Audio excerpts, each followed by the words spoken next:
Hey, everybody. Thanks for coming tonight. We're so excited to start the show at 7 o'clock. We will be starting right at 7. We have awesome guests. We have awesome prizes to give away and some incredible world-class entertainment. So thank you so much for tuning in, and we'll see you in 5 minutes.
Hey, everybody. Welcome. It's the Show and Tell-a-thon. I'm so excited to have you join us here tonight. This is going to be an incredible event. I am really, really excited about what we have in store for you tonight. I'm going to really be referring to my notes because I want to make sure that I say all the things. The reason we wanted to do a show and tell-a-thon is because I had many, many conversations with local artists and some of our actors, patrons, volunteers, our board of directors, and we all agreed that it would be a really great idea to create a community event where we are celebrating our community and being informative as well as entertaining. So we're going to have some conversations with a lot of people from our community and beyond who have been affected by COVID-19, like all of us, how they're getting through it, how we're keeping artists creating and full of passion during this downtime. And of course, the biggest reason that we are doing this event tonight, of course, is because we need help too. Theater Raleigh wants to make sure that we are alive and well on the other side of this pandemic so we can keep bringing you high class, intimate, professional theater in Raleigh. So thank you for joining us. And we really, really hope that you can find it in your heart if you can, and if you're able, and if you're inspired to tonight, to donate to Theater Raleigh and to some other organizations, which we'll be shouting out tonight as well, because part of my biggest mission during this time is to support artists because we have been affected like everyone, but anybody who has their livelihood based on gathering has been incredibly affected. So thank you. Thank you so much for being here tonight and sharing this evening with us. We promise we're going to make it fun. It is going to be silly. We have a lot of surprises, some really exciting and interesting guests, and we are going to be giving away a ton of stuff.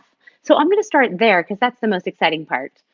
If you donate tonight, the first 20 people who donate to Theater Raleigh tonight, you will receive a handcrafted mask by Denise Schumaker, who's a local costume designer who's worked for Theater Raleigh and a lot of the arts organizations in this community. You will receive it. We will send it to you. You will be getting it in the mail or we'll hand deliver it, whatever, touch-free transaction, but they are incredible. And as a matter of fact, she's going to come out and talk to us tonight. It's going to be really exciting. She's made some incredible masks that we are going to show you. Things like this. Go Carolina. No, I'm going to ask her to make a Duke one for me.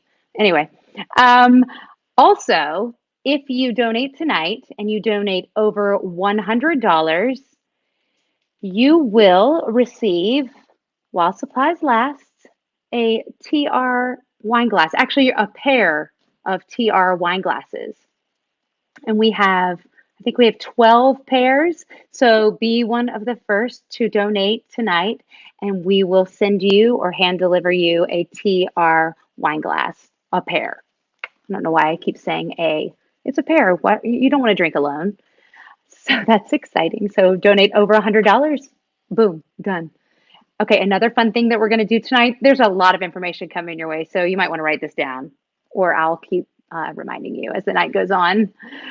We have an incredible anonymous donor who will match your donation of $250. So if you donate tonight $250, that donation will be matched. So that is super, super exciting, and you can donate at theaterraleigh.com at any time during this broadcast. We'll let you know if you have been, awarded one of the masks or the wine glasses, or if your donation has been matched. We'll let you know maybe during the broadcast, maybe in an email tomorrow.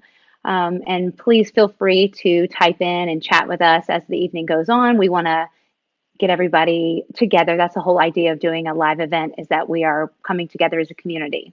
One more fun thing to tell you before I bring on some of our guests is that if you donate above the $25 suggested donation for tonight's event, you will be entered to win a $100 gift certificate to Y Hill Restaurant. Well, it's Kitchen and Brewery is what it's really called. Y Hill Kitchen and Brewery.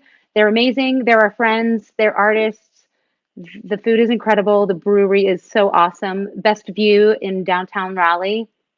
So if you donate over $25, you will be entered to win a $100 gift certificate, and they're doing curbside pickup right now, so you can use it right away.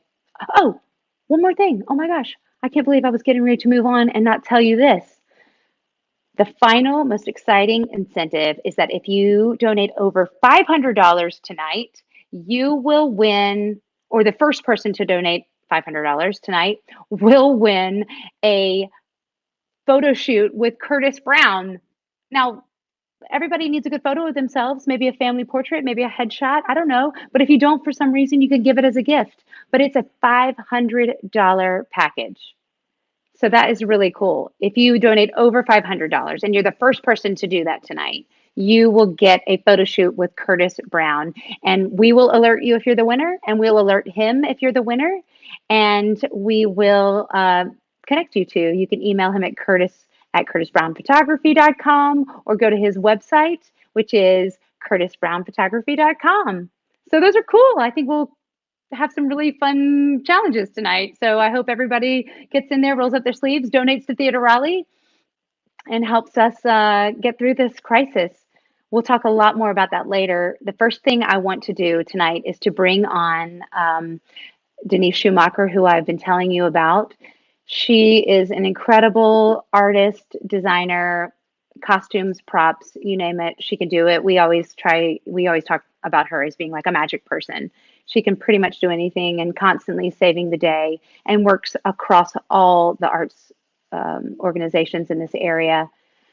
She has been making masks for not only frontline workers, but donating them to other people who want to buy them at cost or what have you. So you can probably buy them. She's going to tell you all about it. But before I bring her on, I'm going to show you a little video of her actually making the masks.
Okay, isn't that awesome?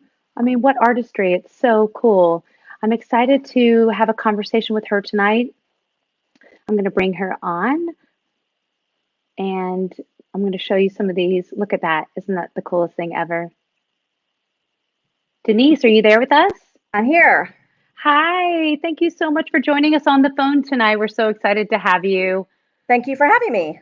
Well, I just showed everybody the video of you making those gorgeous masks. Can you tell us a little bit about how you got involved and what was the impetus for you to start making the masks?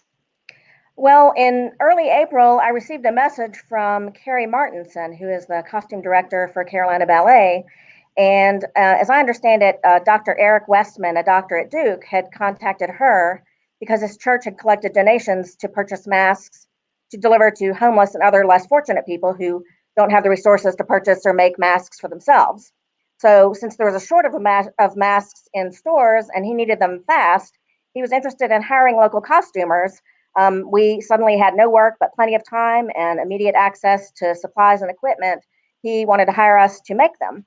And I was looking for a way to stay productive and to help, so it was the perfect opportunity to do both.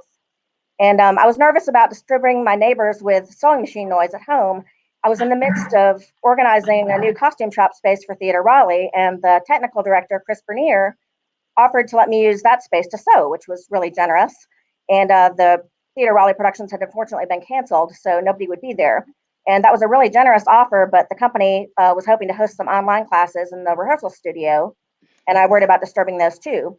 So I work also for North Carolina Theater, and their costume shop next door was vacant, and as well. And I asked if I could sew there, and the president and CEO Elizabeth Duran and producing artistic director Eric Woodall were very gracious, allowed me to use the costume shop and any supplies I needed.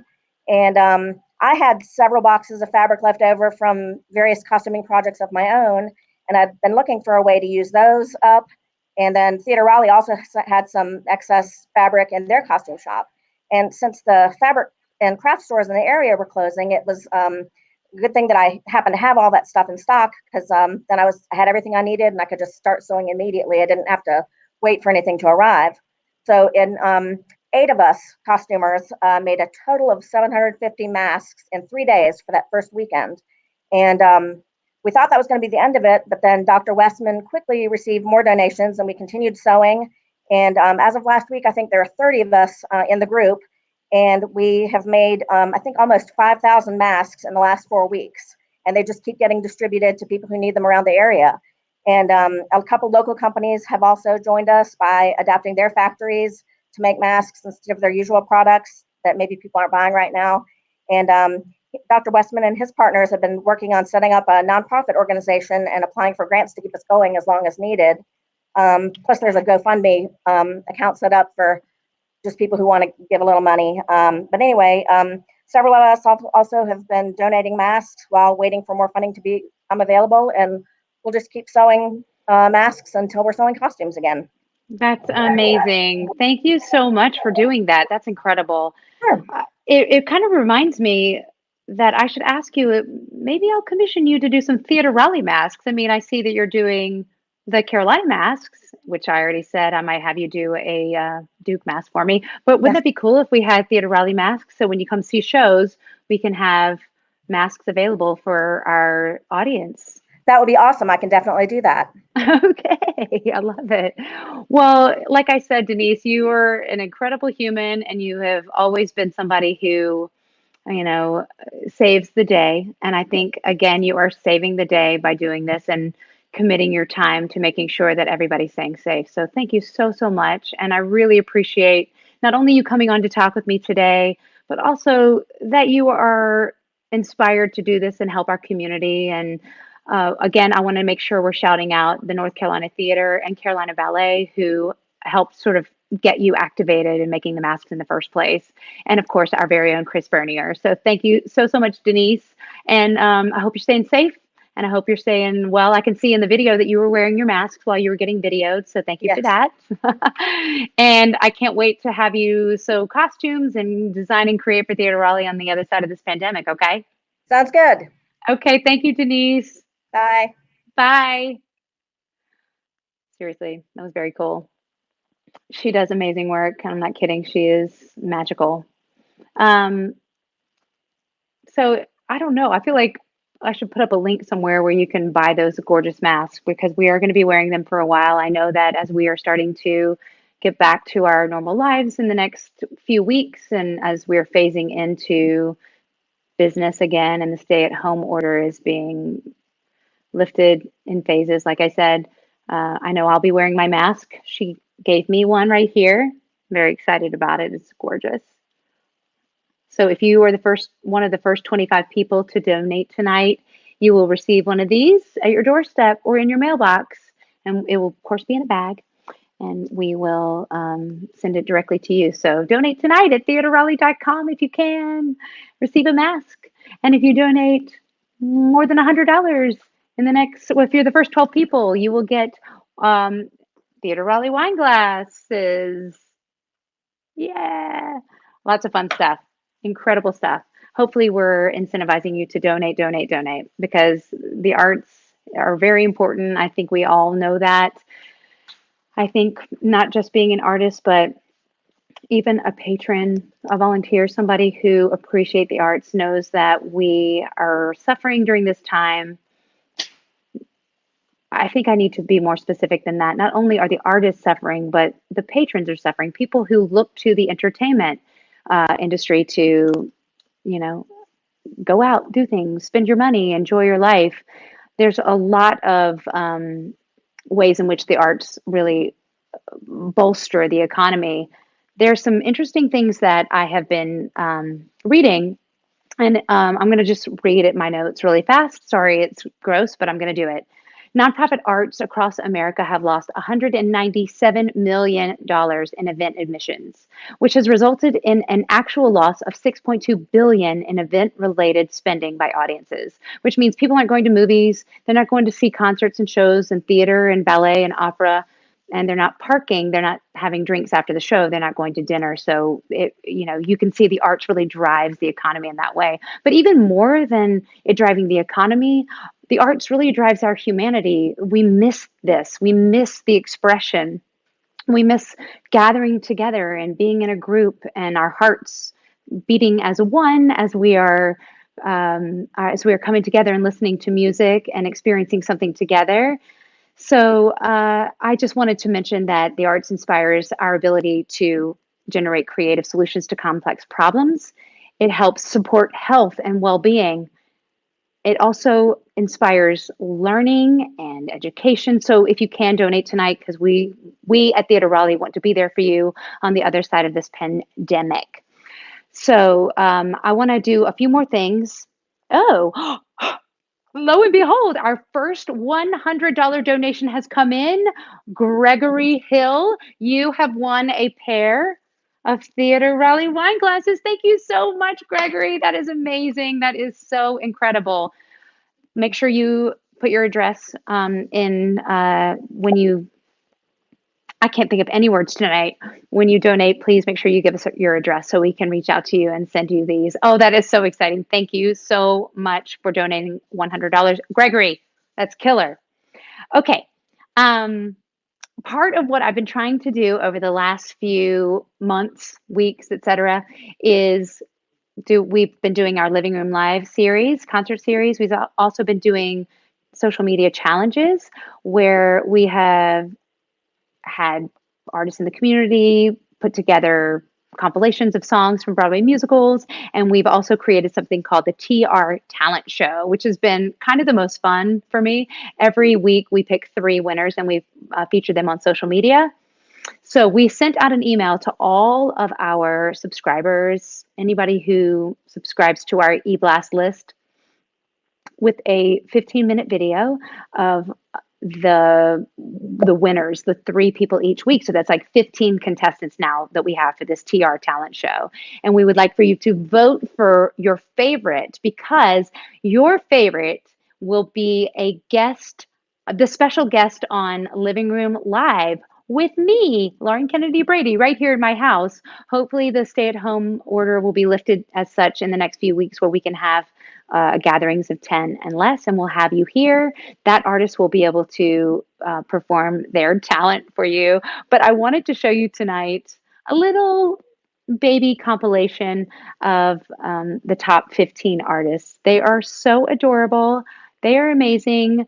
And we will probably put a link to Vimeo where you can see the entire 15-minute video of their entire talent. But this is just a little sneak peek I'm going to show you right now.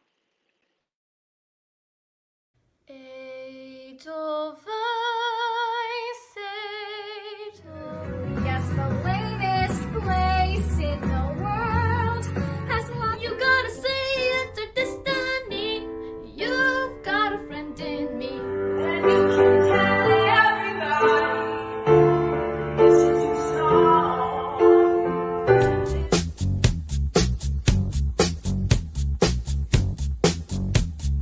I'm not gonna write you a love song, 'cause you asked for it, 'cause you need one. Not only did you dance the prince last night, but you behaved as a princess. Voice, listen, I make music.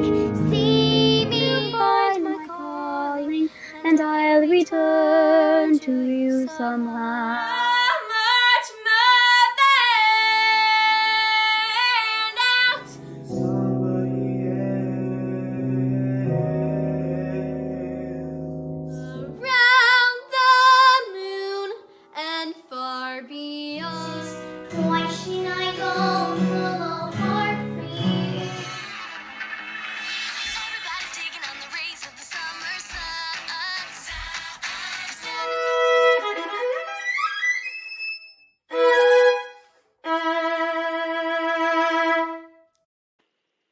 How about that? Isn't that cool? Oh, I'm so proud of them, and it's really exciting to help nurture the next generation of artists. So you guys go out there, or go out there like you're going anywhere. Stay at home. Go on that Google form that hopefully Mickey, my marketing director, has put into the chat, and you can vote for your favorites. Watch the whole video. It's so awesome. And we will have the winner of the TR Talent Show right here in this living room to perform their talent and be our special guest on Living Room Live. So exciting. Okay. The next thing I want to talk about with you tonight is bring on an incredible actress, friend. She's also a social worker. She is somebody who's going to be the star of our Living Room Live this Thursday. She and I, we've known each other for years. She was in the Rocky Horror Show for us. She was also just recently in Beehive the Musical for us at Theater Raleigh. I also got to be a fellow actor with her in Ragtime over at Playmakers in the fall. She's an incredible human, an awesome, awesome spirit, and a crazy talented singer. So I want to bring her on to talk to you a little bit about social work, which she is also a registered, I don't know the right word to say, but she is also a social worker. And I thought it would be really important and interesting for us to talk to her about self-care and taking care of your own mental health during this time. So ladies and gentlemen, here she is, Lydia Kenton. Hi, Lydia. Hey, how are you? So good. Thank you for joining us tonight. Thank you for having me.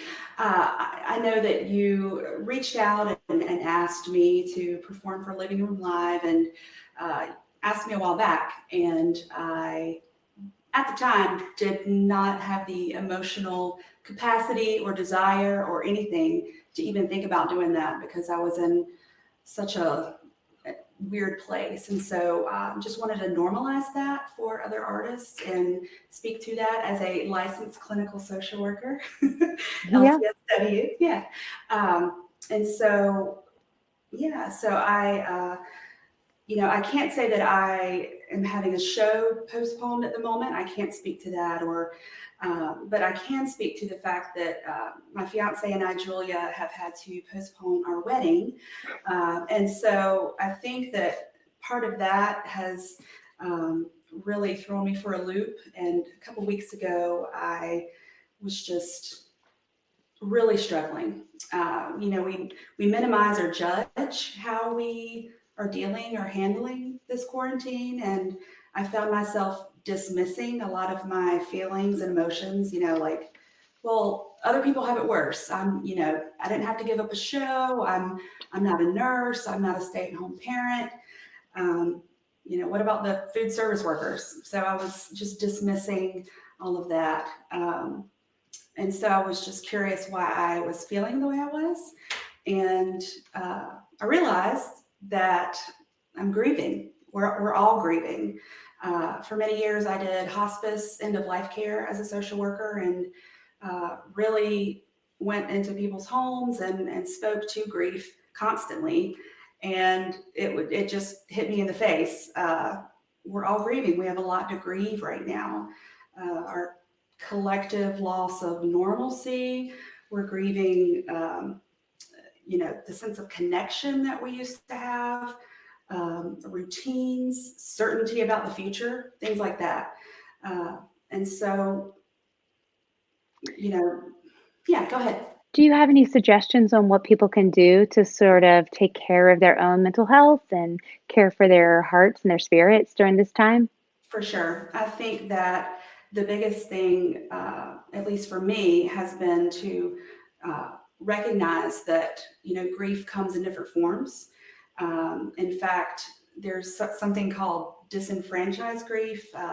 It's grief that's not really recognized by society. And that can be hard when you yourself are going through that grief, that loss of something such as a show. Just to, be okay with the fact that you're allowed to feel those feelings and that all feelings are valid. There's no wrong way to go through this quarantine right now. Of course, if you have a mental health provider, that's excellent, but there's also ways to work through your feelings and your emotions during this time, and whether it be connecting with others, connecting with yourself. Um, I think the biggest thing is just to not be okay, and be okay with that, and Yeah, just take a day at a time. I've definitely felt that. I know that it's a weird duality because we are healthy in my family. Nobody's affected by the virus itself. The weather's been beautiful here in North Carolina. Yet I have friends in New York whose parents have had the disease, sorry, not the virus, and friends who have been affected by the virus as well. And it just feels like I don't I it's just very strange to figure that part out, because the only thing that's really affected us here is the restrictions, obviously, the change of life, the effect it's taken on businesses and our livelihoods. And I've never spent so much time wiping down groceries. Oh my lord, my kitchen Exactly. has never been so clean. But but I think it's a really interesting thing too, because we do have to remind ourselves that we're lucky, but at the same time, we are going through what we're going through, and everybody's managing it in a different way and processing it differently. So I try to at least, talk to my daughter and, all that about your feelings matter and they count. And as a performer, I think an artist, it's important to know that if you do not have the energy to create art right now, that is okay. And you don't have to be in your home, your apartment, creating this beautiful thing for the world, and sharing your art with others. You can take some time to create a sanctuary and quiet space for yourself. And so there are some that are creating art, and it's I know. amazing and wonderful. And I just sit back and say, where do they get the energy for that? But it's okay to not be creating art right now. It is. And I think too, as part of it is a coping mechanism. I certainly know that that's what I've been doing.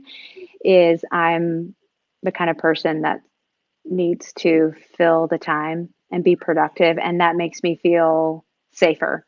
So I know as soon as this happened, I was like, as soon as I knew how to be action oriented, I grabbed onto the virtual content and was like, okay, let's go. That will help me I get through this. You know. noticed. I know.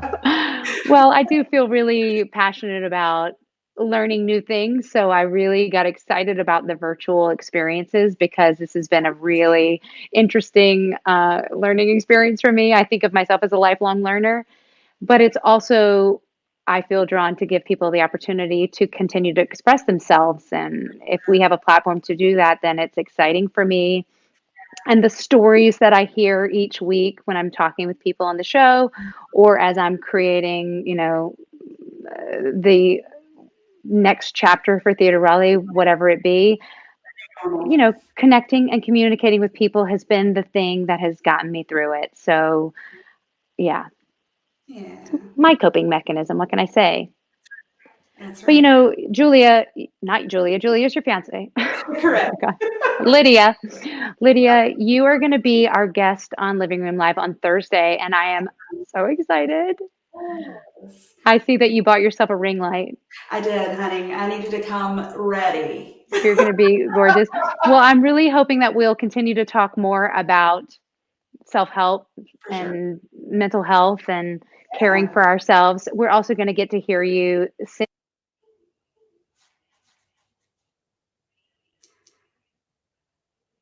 I think I lost you.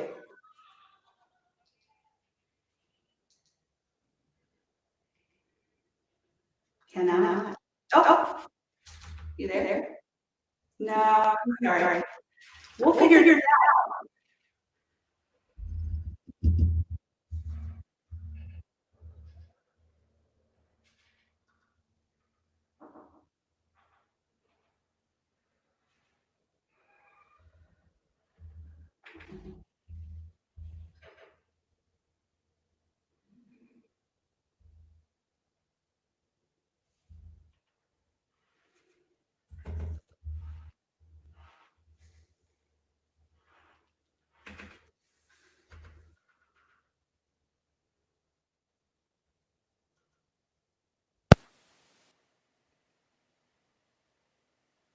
Are you there?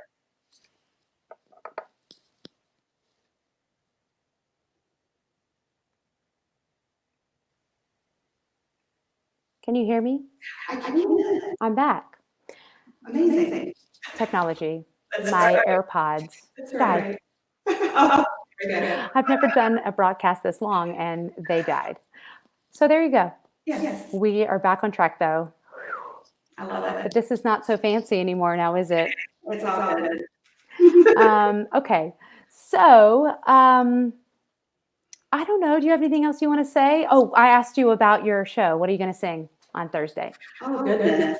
There's a couple surprises. But there's also a few that I'm singing that have been requested by some folks. I really don't give it away at the moment, so you'll just have to stay tuned. Okay. So not giving away, huh? Okay.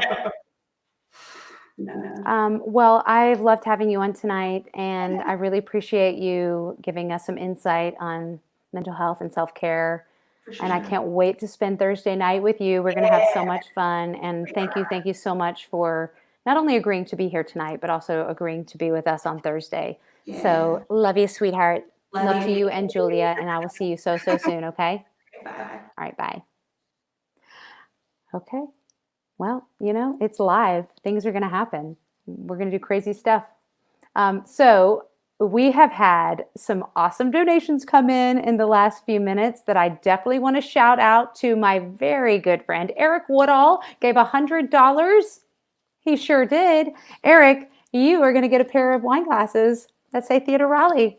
If you don't know, Eric Woodall is the producing artistic director of the North Carolina Theater. He is also one of my oldest and dearest friends who has directed many, many successful Theater Raleigh shows, including The Light in the Piazza, Parade, Big Fish, you name it.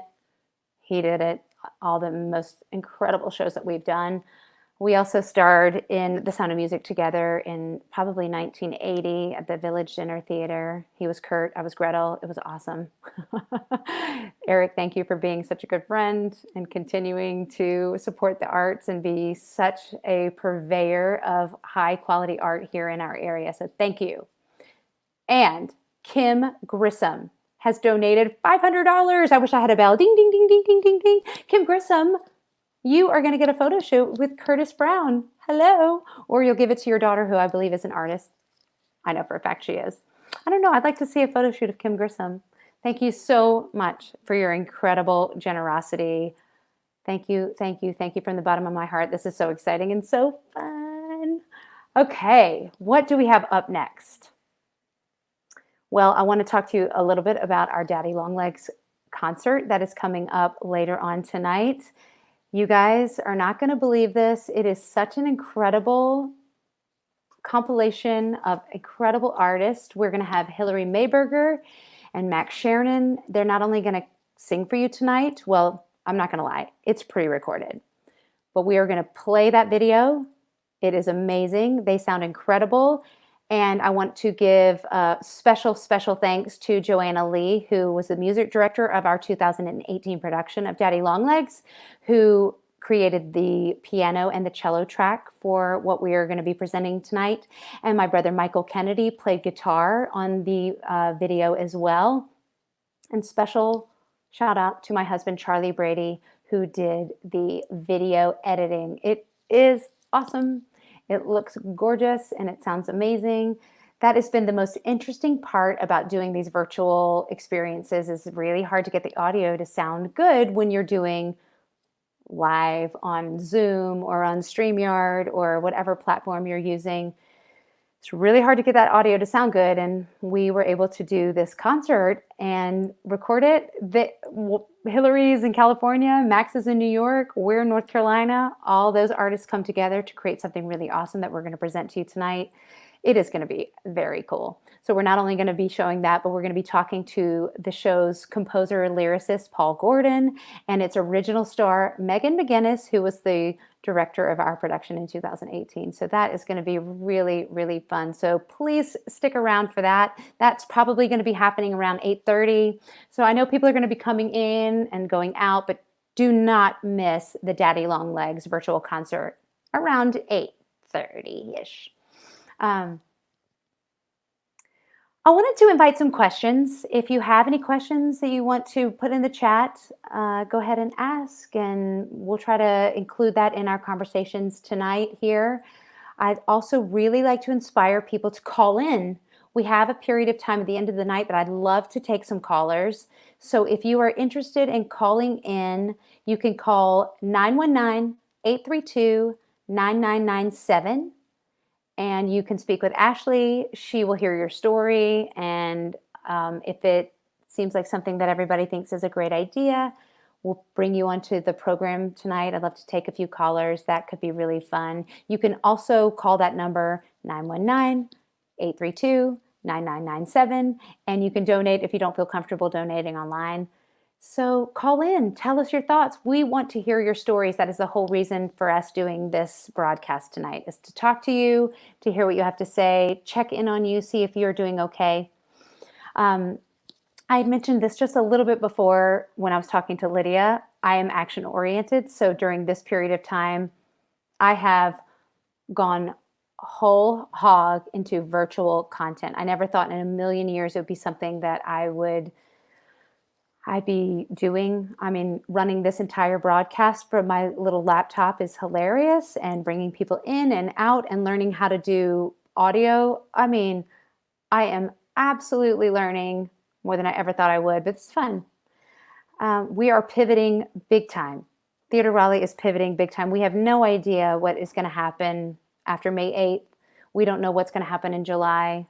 We don't know what's going to happen in August and September. If you are a subscriber and a Theater Raleigh patron, you know that we have been reaching out to you, trying to communicate our hopes, which is obviously we don't want to cancel any shows. We've already had to cancel Bud Not Buddy, which happened in March. I think everybody understood that. But the first show of our season, Into the Breaches, was supposed to be opening tomorrow night, May 6th. But obviously we have postponed that. We are hoping to present that in September. And the second show of our season, Fun Home, which is a Tony Award-winning musical, is going to be presented in October. Fingers crossed, as long as we are coming out the other side of this. We are still trying to decide what is going to happen in July and August and September. But again, please know that our intention is to continue to bring you shows if we can and if it's safe. As I was talking with Denise Schumaker earlier in the show, part of our plan to phase back into some kind of normalcy with theater is we will be doing some social distancing. We'll be selling less tickets, less people in the house. We will be doing routine sterilization and cleaning. We'll be offering masks to people, ensuring that people are wearing masks, having hand sanitizer around. I know it's crazy, but it's something that's really, really important and may be with us for the next period of time. We certainly don't want to put anybody at risk, but we obviously want to start producing shows as soon as we can. But we will not do it if it's not safe. So just know that. In the meantime, we have to be doing things like this, asking you to support us and help us come out the other side, help us keep the lights on, and be ready to offer great theatrical experiences live and in person when we are allowed to. I felt like it was a good opportunity for me right now to talk a little bit about the effects that COVID-19 has had on Theater Raleigh. I know this is repeated across every arts organization I can think of, every business that I can think of, but this has been really tricky for us. Full transparency, I've had to let 2 of my beloved staff members go, which was really, really hard. One of the hardest things I've ever had to do when I know that people are relying on me for their livelihood and their sense of purpose. It was really hard to do that. But when we're not producing shows and our fundraising ability is limited, we couldn't afford to keep all our staff members on. And the 4 remaining staff members have all taken a pay cut. They are working 25% less, and we are paying them 25% less. So as you can imagine, we're doing what we can fiscally to be responsible, make sure we're not overspending, and try to keep ourselves alive during this time. So anything you can do tonight to help us survive would be amazing. Just you watching tonight is huge. It helps me know that we have a patron base that is supporting us. loves what we do and wants to see us succeed. So thank you for tuning in. And all of you who are tuning into our Living Room Live concert series has been really meaningful to me as well. If you can't donate, we understand. Just having you involved and invested emotionally in what we're trying to do means the world to me. So thank you very, very, very much. I spoke a little bit about Fun Home, which is one of the big musicals that we were going to present in June, which we are hoping to present in October. And I wanted to bring a guest out a little bit later who is part of our, she's been a part of our camps and classes. She's an incredibly awesome young actress. I can't wait to talk to her. She's going to talk a little bit about, about what it's like to be a kid and, missing her friends and missing classes and having jobs be postponed, etc. I was hoping now I might go over to our comments and see if anybody would like to ask a question. I'm going to be scrolling through right now to see what people are saying. If you want to ask a question, go for it.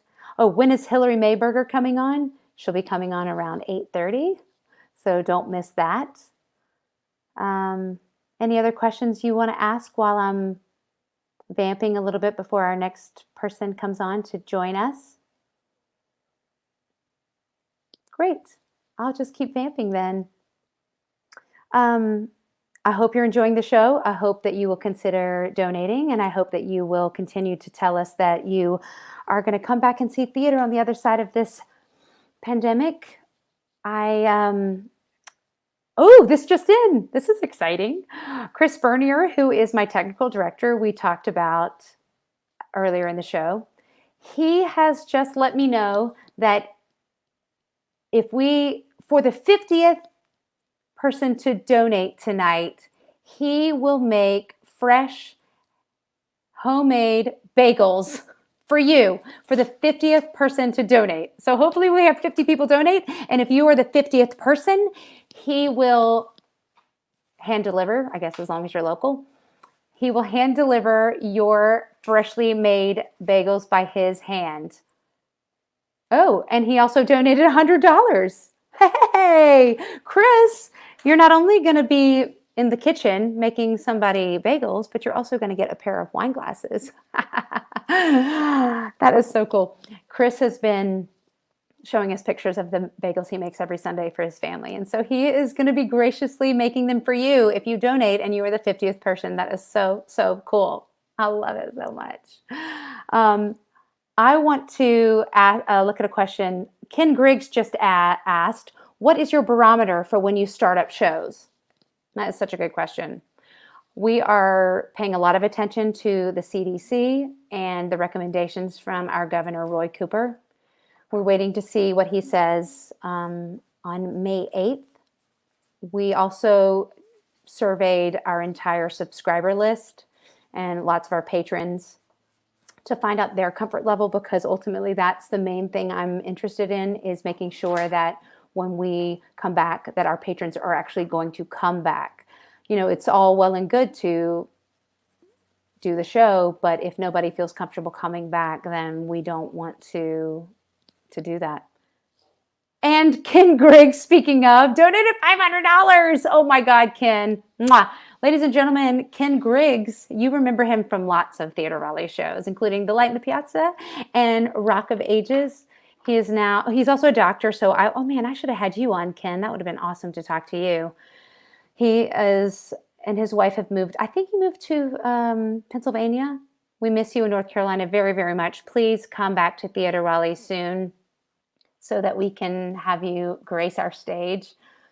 Oh, that is such a great question. And I love thinking about all the shows that you've done with us, Ken. Thank you so much.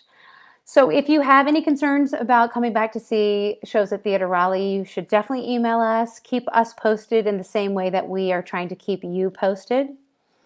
Ken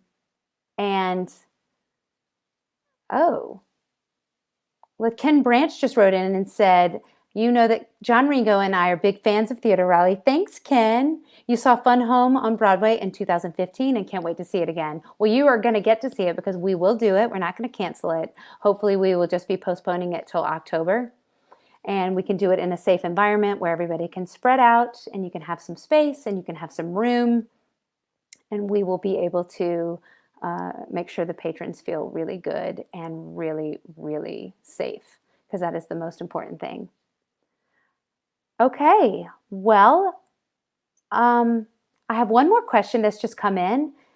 Meredith Snow asked, given that you guys have become super duper skilled online, will this type of online work continue once theater has begun to reopen?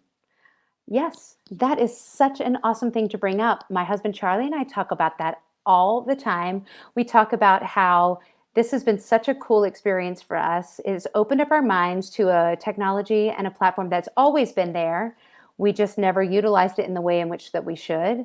And so now we will be augmenting our live theater experiences with virtual theater experiences. We plan to have Living Room Live be a staple of something that we do throughout our seasons, throughout the year. I see it as an opportunity to not only show local talent, but also the talent that we bring in from New York City, which I think will be really exciting. So for instance, if we had HILARY MAIBERGER coming to do a show, she could be our special guest on Living Room Live. We could talk to her about her life. It'd be like a whole Jimmy Fallon kind of situation. We promote the show, we promote her career. She sings some songs, does an awesome concert, and then we keep it going. So I think that'll be really fun. Any other questions before we are moving on? Any other questions? So funny that I thought some of this would take longer than it would. I put myself on such a tight schedule, and now I'm vamping. I want to talk about some of the things that are coming up this week virtually on Theater Raleigh. We have a dance class tomorrow, which will be taught by Ellie Ergenzinger, and that will be at 3 o'clock tomorrow. If you'd like to join us for that class, it's going to be a contemporary modern class.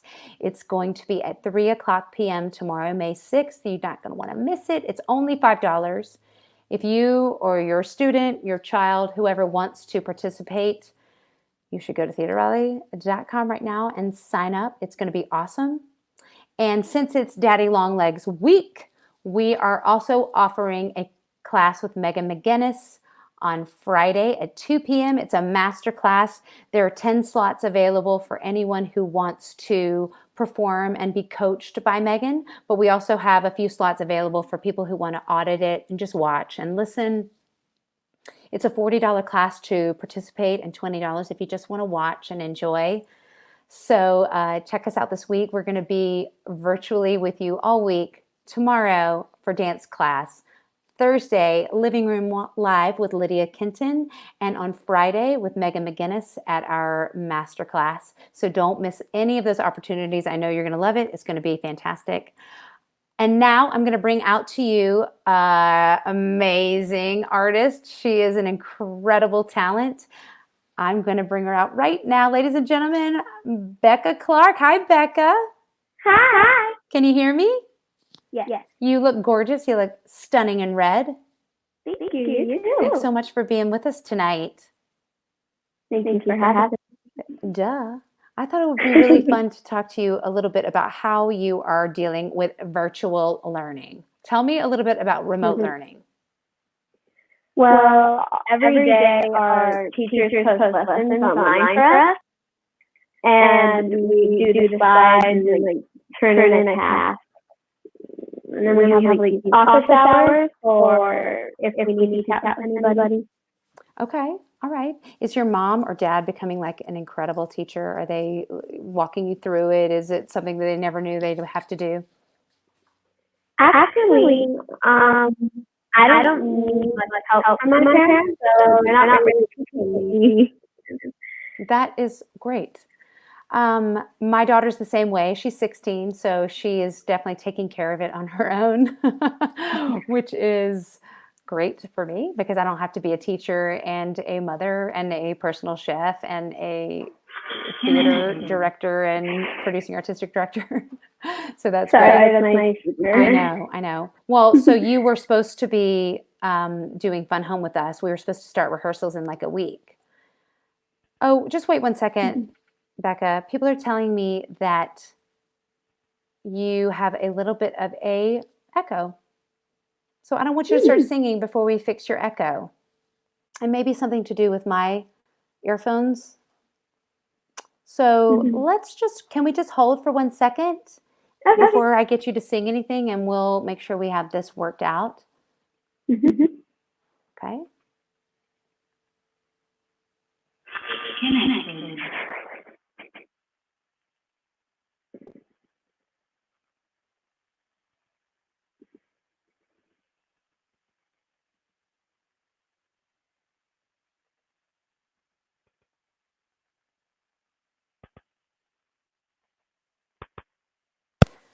Is that any better? Can you hear me now? Yes, I can. Is Becca echoing still? Who wants to let me know? You can't hear me. Technical difficulties. Okay, ladies and gentlemen, I'm going to pause one more time. Oh, it's okay now? My husband's giving me the thumbs up that it's okay now. Becca, will you talk and make sure that we don't have an echo for you? She does. Hi. Still an echo? I'm telling you. I'm hearing one too. You are. Yeah. I don't know what to do with that.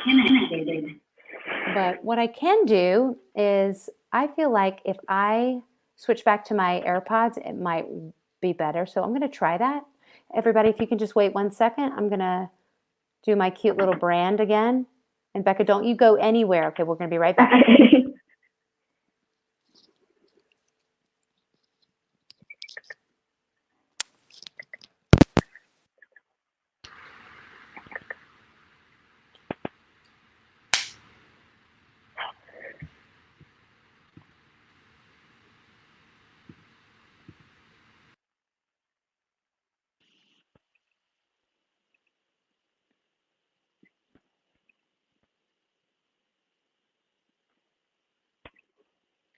Okay.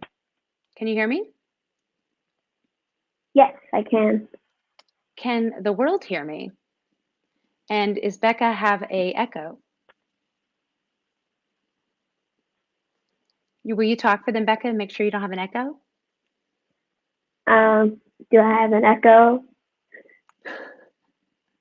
Okay, I think that fixed it. Yay, we're good to go. All right, all my AirPods needed is just a little bit of a charge. Okay. All right, we're getting through it. Okay, so, all right, back to you. Tell me a little bit more about how it felt to hear the news for me that we were going to be postponing Fun Home. Were you disappointed? Was it sad? And I feel like I was at least grateful that it was still happening, but I was sad that I wouldn't be able to do it because now my summer is empty. So. I know. All of our summers are empty. It's so true. I have to say that on my part as the producer, the hardest thing about postponing the shows is letting down the actors and the artists and creatives, designers, etc. It's so hard to call and write that email saying, sorry guys, we're not going to be able to do it. So I think I heard a lot of what you just said, which was, thank God it's just postponed, not canceled. And it's so cute. Your mom was like, I hope she doesn't grow too much because you will be playing an 11-year-old girl. And I don't even know how old you are. You don't have to tell us, but you are growing up very fast. In the few years I've known you, you have 100% matured and are growing up so fast. So, Becca, you're going to be singing for us tonight, aren't you? Yes, I am. So tell us the name of the song that you're going to be singing. It's called My Grand Plan, and it's from the Lightning Piece. I don't know that show at all. Have you seen it, or do you know the cast album really well? No, I just heard this song and I really liked it. No. Well, what is it that drew you to this song in particular? I feel like I liked it because it was a powerful song and it really sent a message out. Yeah, that's cool. I like that. I like that. Powerful songs. I feel like I'm turning to songs that make me feel happy these days and powerful. That's a good one too. Okay, well, I want to hear you sing it. Are you ready to do that? Yes. Okay, I'm going to do this is I'm going to get out of your way and I'm going to give you the floor, but then don't go away after your song because I want to ask you more questions and talk a little bit more, Okay. okay? All right.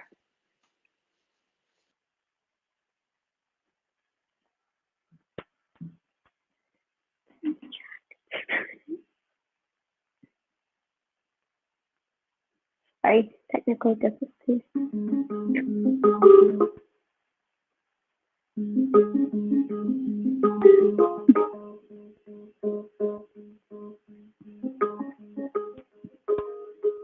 I've always been a smart girl, always made the grade, always got the gold star. I've always been a smart girl. Smart girl only gets a goal so far. You win at every single game. You on a quest, they tell you tough. If you don't go, you'll never know if you'll ever be good enough. My grand plan is that I will be remembered. My grand plan, just you wait and see. You better wise up, cause I'll rise up. Bring on any challenge, and someday soon someone will notice me.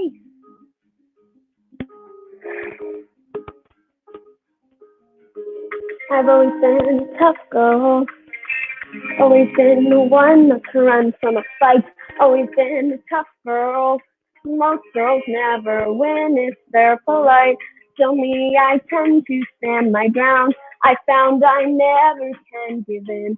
It may not be my quest, but maybe it's mine to win. My grand plan is that I will be remembered. My grand plan, just you wait and see. You better wise up, cause I'll rise up. Bring on any challenge, and someday soon the world will notice me. And your stepmom treats you like some free. And your dad won't give the time of day. And your mom won't trust you with the quest. So the best thing you can do is run away.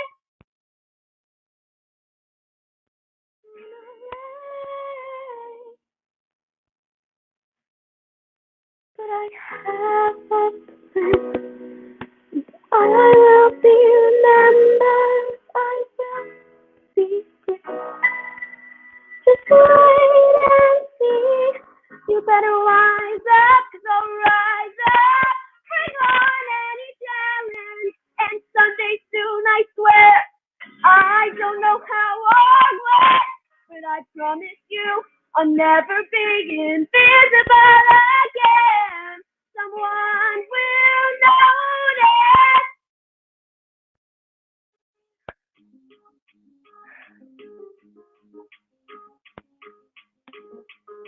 I've always been a smart girl.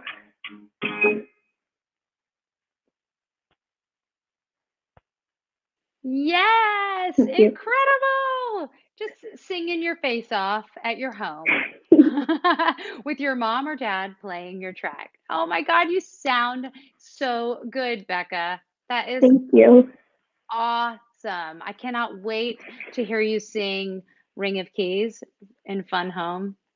You guys, just to see her in Fun Home is going to be worth the price of admission. This kid is so incredible. I'm so proud of her. You've grown so much in the last few years.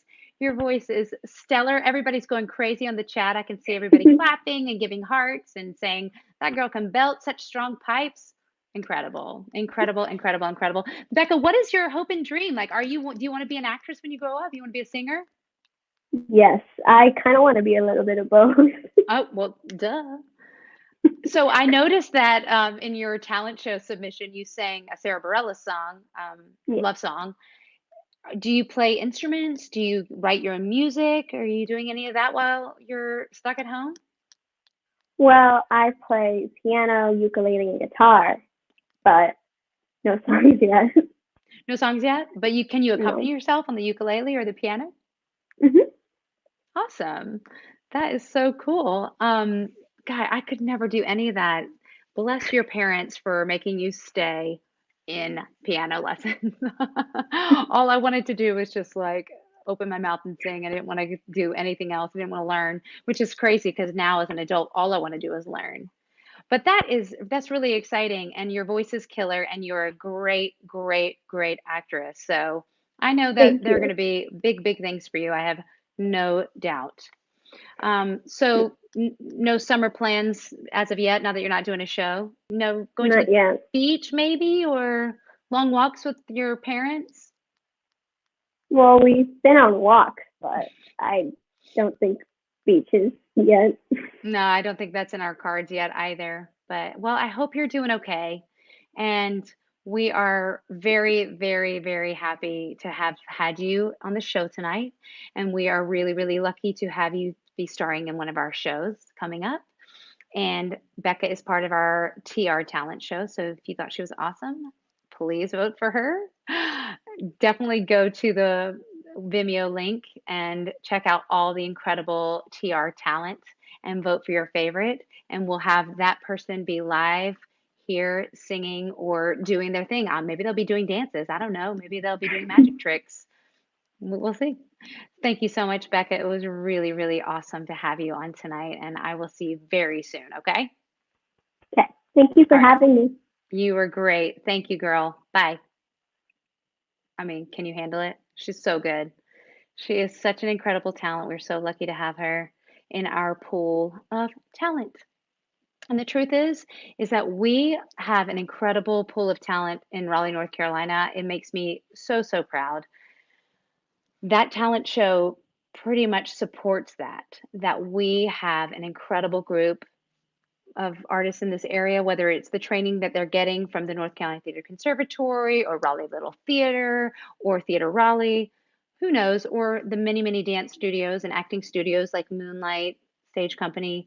There's a lot of great opportunity for kids to hone their talent, express themselves, learn, and be their best versions of themselves. I know that I had that when I was growing up here in Raleigh, North Carolina, and I've spoken with a lot of people over the last few weeks, especially on our Living Room Live series, like English Bernhard and John Arthur Green, who came from this area and have gone on to do amazing things. So part of that is about your support of the arts and your appreciation of the arts, and parents understanding that it is a passion for a lot of people and it is a wonderful, wonderful way to make a living. It's a wonderful community of people. I look back at my experience and think how grateful that I have been to have the community of artists to support me throughout my life, not only from North Carolina, from the early days, people like Deanne Jones and Wally Jones and all the awesome people at the North Carolina Theater, but at Broughton High School, where I went to school, the show choir there, my course teacher, Craig McBroom, to going to Cincinnati Conservatory of Music, honing who I would eventually become, and then the artists that you meet along the way. It's truly one of the most stellar communities of people who care, people who want to support each other. So I just feel really, really lucky. And the biggest joy for me in my career was the surprise of doing Theater Raleigh. I never thought in a million years when I was living in Manhattan for 20 plus years, thinking about only wanting to be a Broadway star.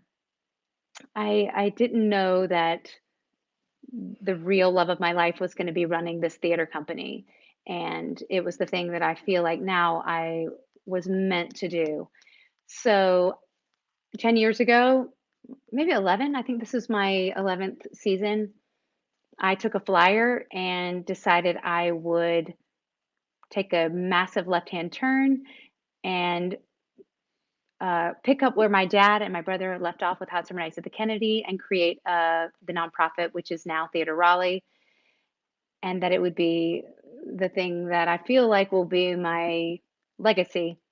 So thank you for supporting that, you guys, and thank you for being here tonight to listen to our stories and talk with us about how important theater is in this area. It drove me back to North Carolina, how much I love theater in this area. It is why I'm doing what I do today at Theater Raleigh. It's why I'm bringing New York artists here to elevate the level of talent here, to help do side-by-side training, local actors with professional actors. That was the training I got at the North Carolina Theater. But I have not only worked at the North Carolina Theater, I've worked at a number of different of the organizations in this area, from Carolina Ballet to Raleigh Little Theater to Theater in the Park. Please, I was in Christmas Carol. Hello. I've done it all, and it was all so informative and really lifted me up as an artist. So if you can support any of the arts organizations tonight, not only Theater Raleigh, but any of the other ones, please, please do what you can on this Giving Tuesday, because we want to make sure that we are supporting the next generation of artists.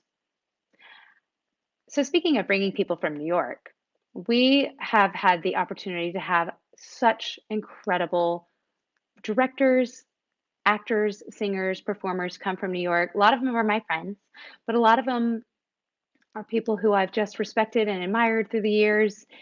And a few years ago, when we decided we were going to do Daddy Longlegs at Theater Raleigh, we had been speaking to this lovely lady's husband about performing down here, but he ultimately wasn't able to. And when I told him we were doing Daddy Longlegs, he was like, "You should make sure you ask my wife to direct." And I was like, "Wait a minute. Your wife, Megan McGinnis, who is the original star of Daddy Longlegs off Broadway, would have any interest in coming down to North Carolina to direct Daddy Longlegs?" So I called her. She was like, yes, let's do this. It was the coolest, most amazing, serendipitous moment. I wouldn't have ever thought in a million years that this woman, who is incredibly talented and has a very vital Broadway career as a performer, would take a few minutes out of that to come and direct our production. And if you saw it, it was stunning. The direction, the design, the performances were amazing. But I will say that she also flew back to New York a couple times during the directorial process to be on The Marvelous Mrs. Maisel, because duh, she's a vital actress and people want her. So she was able to do both. It was so cool. But at least it's a short flight. And those are the kind of people that we're bringing to North Carolina to be a part of this community. So I want to bring her out and talk to her for a little bit. You guys, she is gorgeous. I can see her right now. You can't, but she is absolutely a stunner. I can't wait to have a conversation with her. Megan McGinnis. There she is. Hi, Lauren. How are you? So I have to say, I remember that story a little bit differently.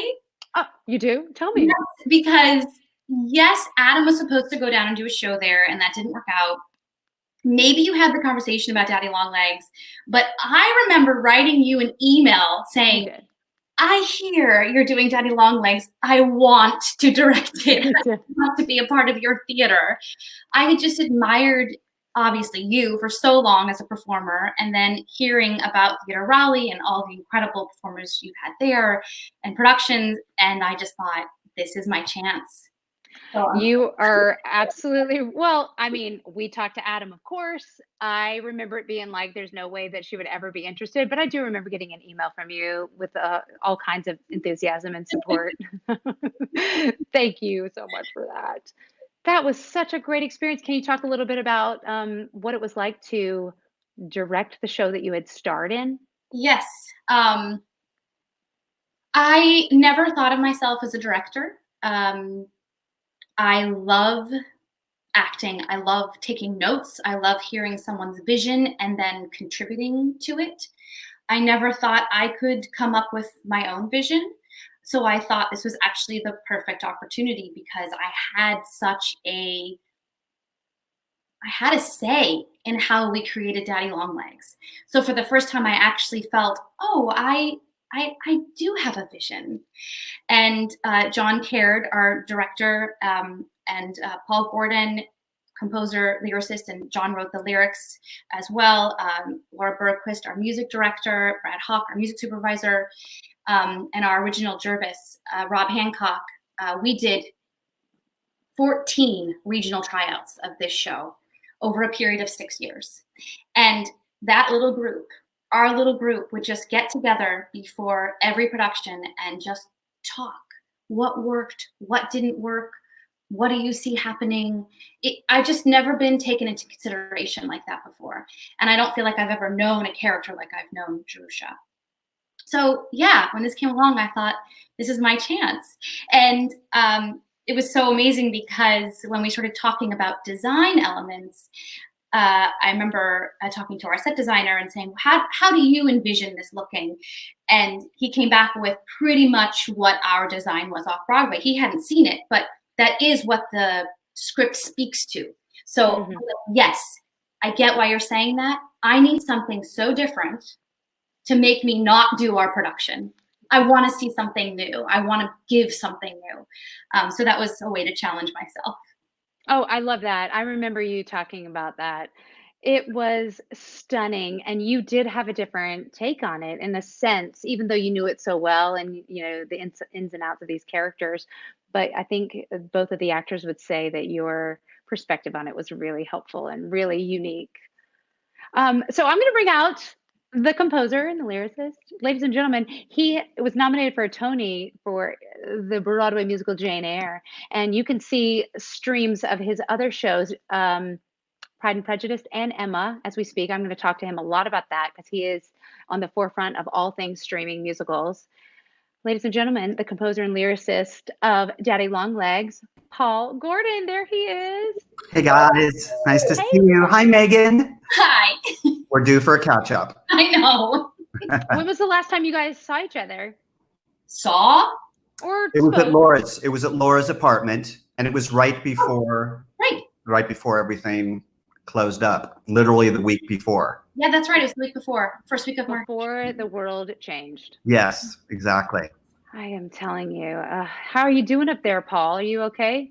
We're all right. You know, we're just like everybody else, just trying to navigate our way through this in this sort of new world. And, you know, that's why we're excited what you're doing tonight. I think this is exactly what should be happening, is sharing our art with the community, trying to make people aware that we're still going to sing, we're still going to act, we're still going to put on shows, and we're just doing it in another way for now. And I just really appreciate that you're giving the community an opportunity to see Daddy Longlegs. Well, I have to say, I have to give HILARY MAIBERGER a lot of credit because she came to me with the idea of, wouldn't it be great if we did like a live stream concert of Daddy Longlegs? I was like, well, that's doable. It's just 2 people. How can we make it sound really good? And, you know, 3 instruments. I was like, oh, maybe we could do this. This is doable and exciting. And I knew you had always inspired me, Paul, because your vision of streaming theater has always been something you and I have spoken about in the past. And I've tried to think of ways in which we could make sure that that is happening and Theater Raleigh could be a part of that. Of course, we're so small and barely making it by as it is. We have not been able to figure that out. But now this is the time, you know. And can you talk to us a little bit about the shows that you already have streaming and your visions behind that? Sure, thanks. Well, it really started with Daddy Longlegs, you know, with Ken Davenport when he wanted to live stream Daddy Longlegs to get more eyes on the show. And me and my wife, Steph, were there that night, and there were 2 people from live stream in the back of the show. And of course, at this point, I'd seen the show a million times. You know, that feeling, it's just like, okay, I'm going to see my show again. And we got home and we started watching the stream. And the first thing that I observed was, hey, this looks pretty good. And then the second observation I had was, this sounds pretty good. And literally, I watched the whole show again, mesmerized, going, this is a very interesting way to watch a musical. It's not the best way. The best way is to be there. But if you can't be there, if you don't live in Los Angeles or New York or Boston or Chicago, wherever your show is playing, there's an opportunity for people to see work as theater artists that we create that just disappears. And we've all been in these shows, not just Daddy Longlegs, but other shows where it's just a beautiful work of art that lasts for a month or a month and a half somewhere. And this is an opportunity I think people are seeing where we can now keep maybe a way of keeping live theater going in the new way that it's going to look by having live theater, but also by streaming and doing both. And maybe having the financial model of that help not only the investors that are investing, but the theater and the artists that are creating the shows. And that's really, I think, the new thing that needs to happen is that artists need to participate in a revenue stream that goes on forever, like other artists in other industries like TV, film, and music. I think that's an awesome idea. Again, I want to do whatever I can do to help put money in the pockets of artists, especially during this time. Absolutely. So it's a really great idea because people work really hard. And like Megan, you just said, you were part of this creative process. Though Paul wrote the music and the lyrics, you created this character alongside with them. I mean, you're very much part of the creation. Can you guys tell me how that sort of collaboration started? I mean, was it just the regular old audition process, or was there another version? Well, Megan and I have a mutual friend who, Kate Reinders, who had always told me, we love Kate, and had always told me that like Megan was perfect for this role. And I'd known Megan, and she'd auditioned years ago for Daddy Longlegs. No, for Jane Eyre. Jane Eyre, I'm sorry, as Helen Burns. And so I was curious. And then Megan was actually, I believe, the first person to audition. And as soon as she walked in the door and sang the song, I mean, we were all floored. And I mean, it's been an incredible collaboration ever since. And I just want to say that Megan is the kind of actor that is deeply involved in the creation of the show. And of course, we did do this sort of from the ground up. And I've always been so appreciative of an actor like Megan, who's so smart about the character. I always realize that the actor playing a role that I may have written or been part of having something that I wrote, the actor understands the character more than I do, like a week into rehearsals. And so I always pay attention to that because it's inspiring and it helps the piece. Absolutely. Megan, you want to talk a little bit about that? Yeah, not obviously, Lauren, not every creative team feels that way. The respect that Paul and John gave me from the first day is unlike anything. I mean, I've worked with a lot of wonderful people. Of course, they're all respectful, but there was this immediate bond that we had, and they just trusted me. And I don't know, it was the most amazing experience. I didn't go to grad school, but I will say that those 7 years was like a graduate program for me, just learning so much from Paul and John. And what's so great too is that Polly and I especially have this relationship where we can be so honest with each other. Brutally sometimes. Yeah, I can just say to Paul, like, I don't think that's funny, or true. You can do better. we had a great experience in Chicago when we were developing Sense and Sensibility at Chicago Shakespeare Theater. And Megan came up to me at sort of the end of the rehearsal process, and I'd written this up-tempo song for her that I'd really like. And she went, my character needs a ballad. And I just looked at her and went, oh my God, you're right. And I stayed up all night and the next morning, and I wrote a song that ended up being my favorite song in the show. That is awesome. I mean, but that really does speak to Megan's intellect and her ability to really understand. She is a very, very smart actress. I know that from watching her work, but also from watching her work with Hilary and with Max as a director. I mean, could you ever have envisioned that you would direct the show, having been a part of the creation? No, but Adam did. My husband. I mean, our husbands are our best, promoters. Our business champions. Yes. And then when I asked Paul and John, how do you feel if I direct this? And both of them gave me their blessing. And John was like, take whatever you want from what we did, or don't take it. It's up to you. It was just, I felt though an immense pressure to live up to what we created. I really did. And also you make a good point, because John Caird saying take what you want or what you don't want, there is intellectual property involved with some of the ideas that are not necessarily on the page, but that he created on the stage. Yeah. So that's a lovely blessing too, to just be like, hey, steal from the best. Right. But you were incredible. You ran the room so beautifully, and your vision of the show was just awesome. And you also cast it like, well, you helped me with that, Lauren. Thank you. I don't know. It was pretty much you. It was all you. Do you have anything coming up, Megan? What's up next for you? Isolation, week 8. But were you? I know you were on the road with Come From Away. Were you still performing when this happened? And are you going to go? No, you were done. No, we had come home. Adam and I were both touring for the last year. We came home in October. Our son started school, he's 3, school-ish. And we were just settling back into life and what life was going to be like in New York City and catching up with friends. Polly and I had our date, and then, everything shut down. So for now, it's just about learning how to create art in this new world. Like Paul says, I mean, I think it is vital to us to do it and vital for the world. I mean, I can't wait until we get back into a house with a live audience. I think everyone is going to be clamoring for that energy and that passion. But for now, this is what we need to do. Yeah. Fun fact before we talk more about that is the day you arrived at Theater Raleigh, you had really interesting news about Come From Away. That's right. Remember that? I got off the plane and I Yes. got a message from my agent. Yeah. I will never forget that. I was like, we can talk about it now because you did a job. But then we were like, we can't talk about it. Yeah, I think I was mostly concerned. I was like, that's later. But I had just found out also about my nasal dates and that was going to be an issue coming back and forth to Raleigh. And I was so nervous about that it was going to be detrimental to the production.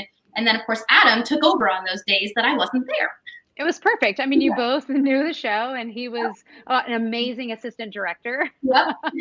When he wasn't on full daddy duty at that time. That too. Yep. I mean, how are you finding it that you continuing with your career now that you have a son and you're both actors and working obviously together? How's that been for you? It's a challenge, as you know. I do. What I think is wonderful is that there is a community for it.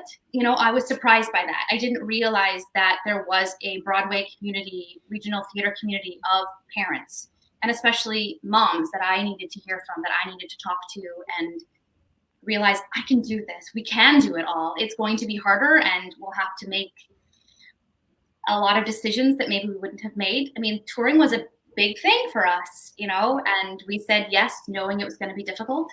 And we'll say no to other jobs maybe along down the road because we have to for Beckett. But, we're making it work. Yeah. And you probably have a lot of friends who help with babysitting and whatnot. Well, when we're in our normal times. But you mentioned that you think everybody's going to come flying out of their houses. And I really do too. And I really, really hope that they will. When this first happened, I think I mentioned earlier in the broadcast that we had to cancel our family series show, which was Bud Not Buddy. We literally got the quarantine thing, or the gatherings of less than 10 people happened on like March 11th here. And we were supposed to open on March 12th. So it was just one of those things where that was it. The poor actors didn't even have a chance to have any kind of closure on that show. So that was really disappointing and sad for them, of course. Yeah. But I kept saying to myself, we're going to go through this and then people are going to be so desperate for live entertainment. And I really do in my heart believe that we will. And we're obviously going to get through it together and we're going to get back to it one day. But I am starting to feel like, there's going to be a new normal for a minute. Yeah. What is that going to look like? And I think it's going to look like social distancing. The houses won't probably be as full. We'll be taking a lot of hygiene, precautions and things like that. But also, Paul, the streaming thing is massive. We surveyed our subscribers and a lot of people have asked, don't feel comfortable coming out yet. We're in the sort of risk age group. Would you stream it live? Can we watch it on YouTube? And what a lot of times people don't truly understand, because why would they, is that we don't have the rights from the licensing house or the authors. And there's all these deals right now being made through equity to be able to potentially do that. What do you think the likelihood of that happening in the near future is? Well, I really hope that it happens. I mean, I think we're all realizing that we just have to change the model a bit.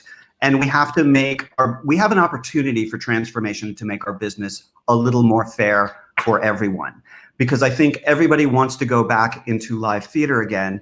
But as we've been saying for a couple of years, streaming allows us to create a new revenue model for all of the artists. And I just think, we have to build theater in the 21st century. A lot of the rules that have been in place, honestly, to protect actors and musicians were done 50 years ago. And things have changed, especially in the last few months. And I just feel like we all need to shift our focus and to try to make this work and relax some of these rules and regulations so that artists can share and perform and earn a living in the new normal, whatever that's going to look like when this crisis finally eases. Yeah, that's very true. Also, there's an accessibility aspect too, which I think is really interesting. We've been working with the North Carolina Arts Access, and it's something that has come so clear to me that some people have mobility issues or, and can't get out of their houses, COVID-19 or not. And this opportunity to live stream performances, it would just solve that for people. And just for me as an author, just, when we live streamed Pride and Prejudice the other week, we got 166,000 views in 14 different countries. That's from a show I did at a regional theater that lasted a month. And it's just thrilling that we were able to do that. Now it took a lot of work to get to that point, but I just feel like it's so amazing to be able to share with people around the globe that have no way of seeing what all of us do. Exactly. And even tonight, we are getting people tuning in tonight who aren't necessarily from our area, but because you guys are guests and we were able to promote this on Playbill and on a larger national platform, we have people, aware of Theater Raleigh in a new way. So thank you for that. Hey, Paul, we have a couple questions in our live chat that I wanted to sort of throw your way. There's a live chat. There's a live chat. Meredith Snow, who's actually an actress in one of our shows last year, who's incredible, and she just donated $100. I hope Thank you, Meredith. The first 12 people, so you'll get your pair of wine glasses. She wanted to know, Paul, when you're writing music to drive a narrative, how do you know what to keep or what to let go? Well, that's sort of the most important question that you ask yourself, especially when you're adapting a novel. When John Caird and I first attempted Jane Eyre, we were basically telling the novel on stage, and that was too long. So you have to really look at what's important to the storytelling moving forward and make those decisions. And you have to make brutal changes in novels that are beloved, that people know every detail of. But when you're trying to tell a story in 2 hours, you really have to sift through, this is necessary, this isn't necessary, and hit all the emotional beats. You know what I just thought of? This has nothing to do with that really smart answer you just. I love it. But I was just thinking, you did Jane Eyre right around the time I was doing Sideshow on Broadway. Oh, wow. And how old am I right now? That I like to make fun of Megan because she's been in 2 revivals that I was in the original cast. Oh, that's how old I am. That's how old I was going to read. I forgot to read your bios when you came out. I mean, hopefully I've pumped you up enough. But Megan was obviously in the revival of Sideshow. Paul and I were way back, in the original. Alley, back in the early 90s doing originals. Exactly. So old. You were a child star, though, weren't you, Megan? Star? No. Weren't you? No. Weren't you, though? Working child actor is what I would say. I read your IMDb. You have a lot of TV credits from back in the day, and also in Parade and in Sound of Music as a mere youth. It's pretty cool. That was many years ago. Yeah. It was. So I'm not trying to say that you haven't been around a nice long time. You just happen to have been really, really young when Paul and I were already like this. Smoking cigars in the alley. Okay. Well, Paul, do you have anything else coming up? Are you working on something new? I'm working on a lot of stuff. I mean, obviously, we all have stuff in the pipeline that we hope can get done in live theater. But I'm working on a podcast right now of a musical that Megan is actually helping me with. And, I'm exploring doing some, Zoom musicals. But John Caird and I do have a Stella, a Christmas Carol, that we do want to stream this fall if we're able to get people in a room that Megan will be a part of. Oh, that's amazing. So we're keeping our fingers crossed that we can do some of these projects. Okay, I love that. And Megan, tell me, are you going to be involved as an actress or as a director? Actress. Well, do you plan to do any other directing outside of Daddy Longlegs? I don't know, Lauren. What should we do next at Theater Raleigh?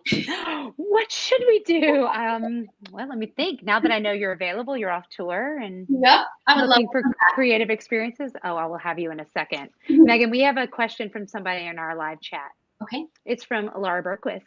Hey, Laura.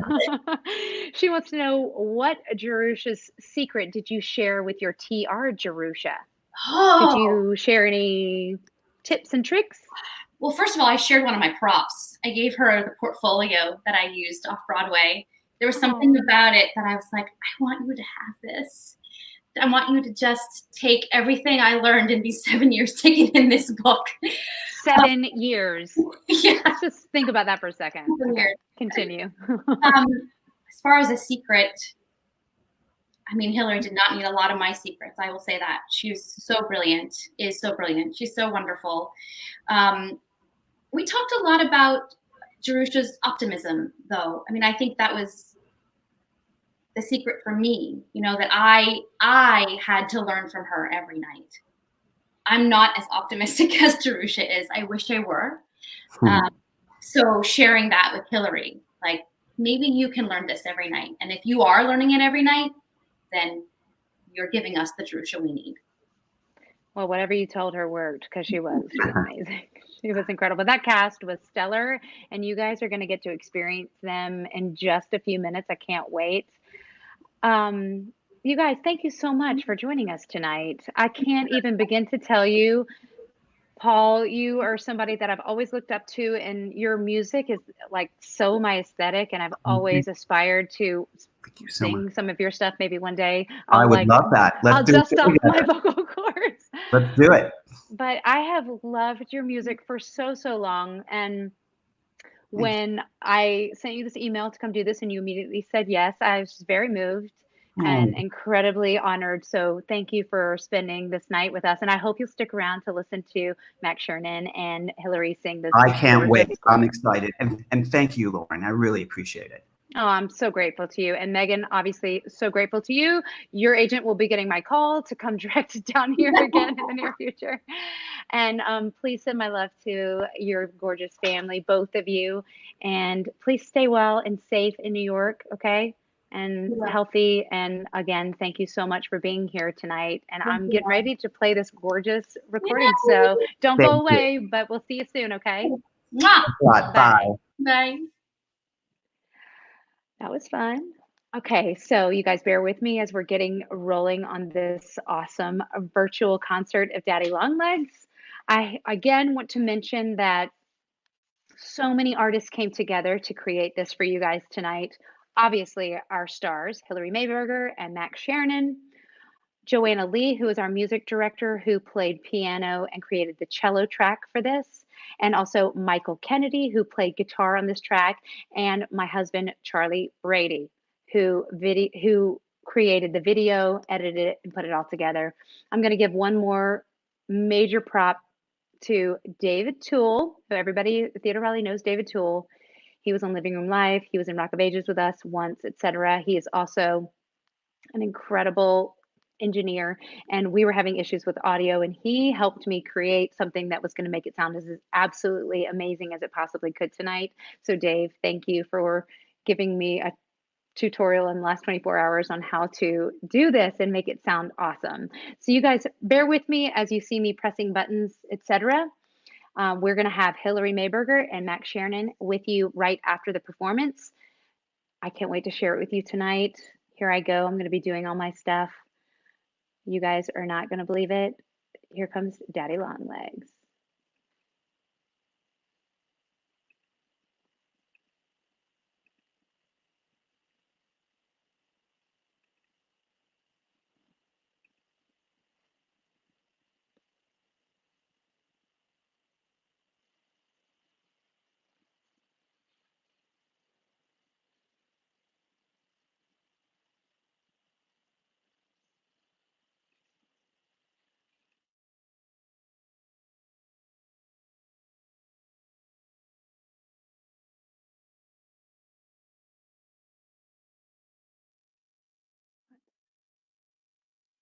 No mute. What?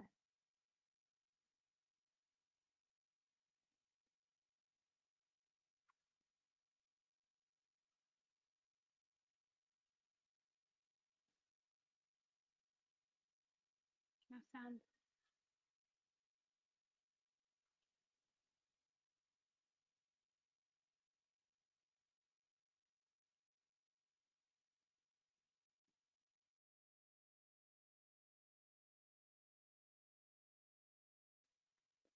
Sorry, everybody.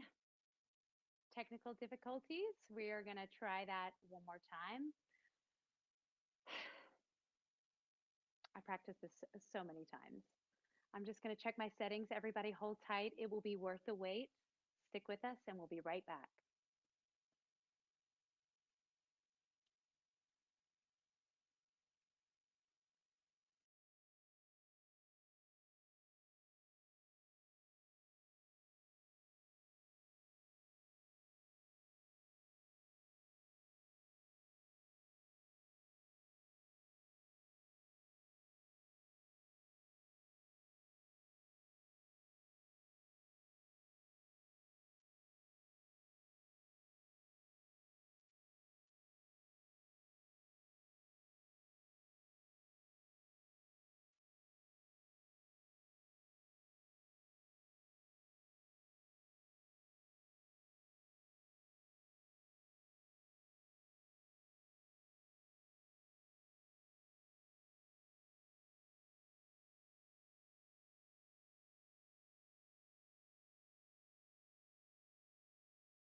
I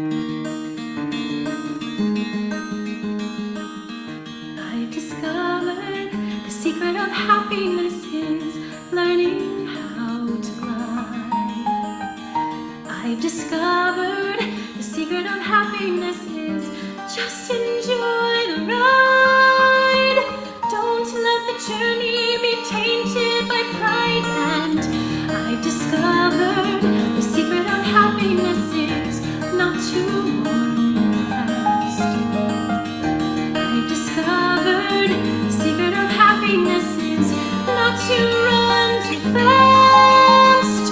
You can still beat them by coming in last. 'Cause the secret of happiness is I've discovered the secret of happiness is not to be afraid. I discovered the secret of happiness is all illusions fade. Don't fear the future, you'll just be delayed. 'Cause the secret of happiness is living in the now. Living in the time it takes to blink, I think is how we're meant to be living. I discovered the secret of happiness is following my will. I discovered the secret of happiness is the weekend run that hill. Happiness comes when we learn to be still. And the secret of happiness is the secret of happiness is clear. The secret of happiness is near. The secret of happiness is here.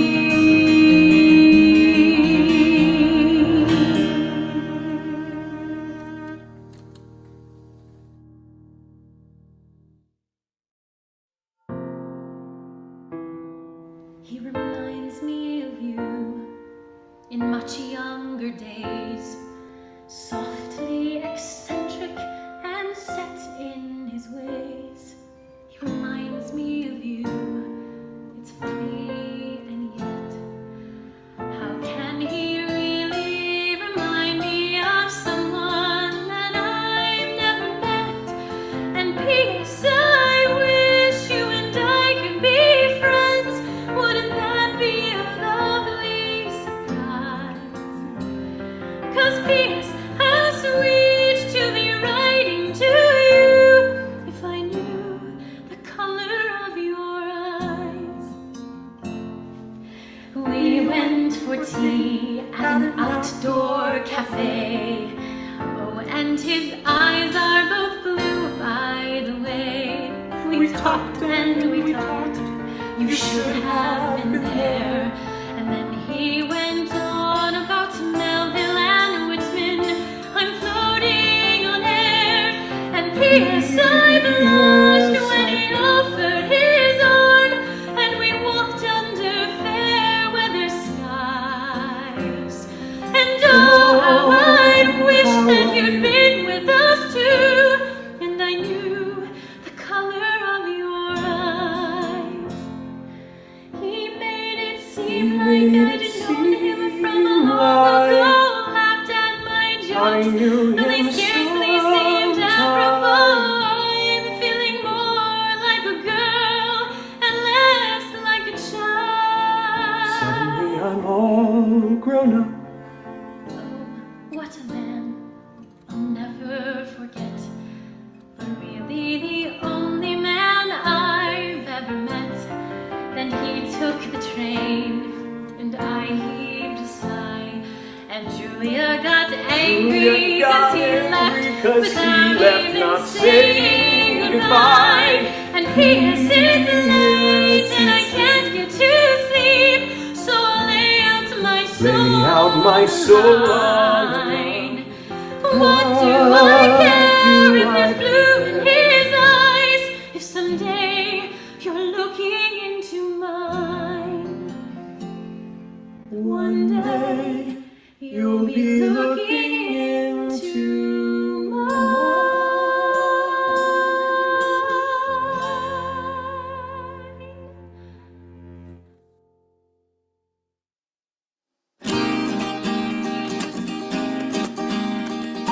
The lights are bright in the New York night, there's a bustle on the street. And you feel alive, but you don't know why, and you're dizzy from the heat. The traffic moves in rhythm with your own heartbeat. When you woke today and you didn't know what the world was all about. Now you'll never see the way you saw before, now there isn't any doubt. The city's full of questions that you must find out. Let me show you my Manhattan. It's mesmerizing, a metropolitan dream. You would thrive in my Manhattan. 1,000 lights for you to see all the things you'll be. Let me show you my Manhattan. Jerusha. And a trolley car and a 2-cent plane, and Julia buys a hat. So we're running late for a play at 8 about a Danish autocrat. A town that never sleeps, can you imagine that? Let me show you my Manhattan. It's captivating. The New York Times at your door. You would flourish in Manhattan. There's so much wonder in the air, nothing can compare. Let me show you my Manhattan. Jerusha.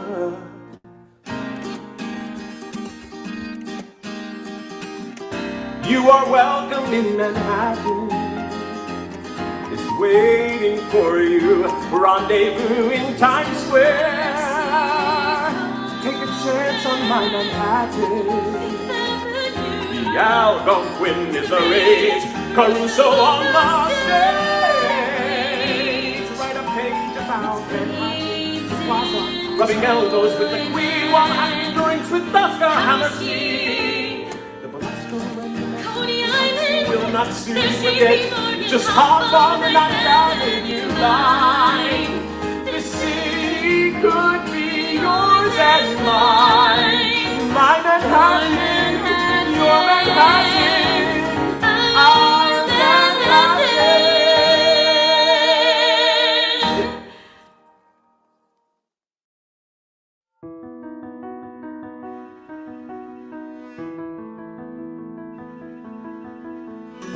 It's been nearly 2 months now since I wrote you last.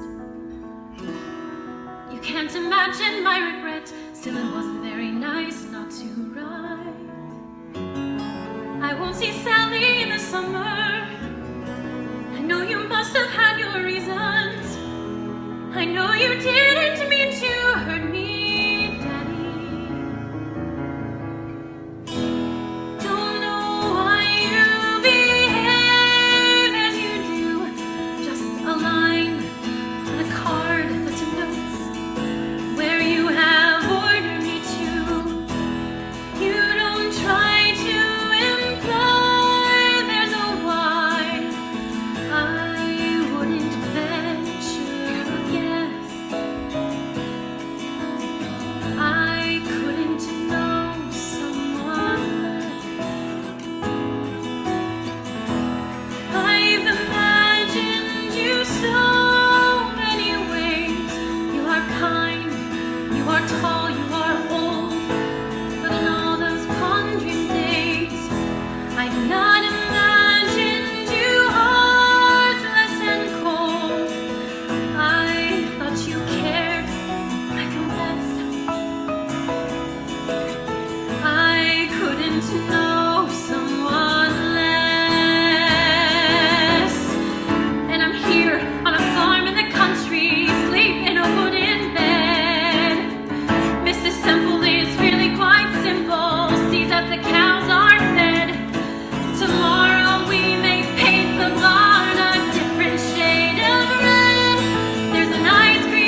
Charity, oh charity, now what can I do? Once I gave to those in need, now I'm in need of you.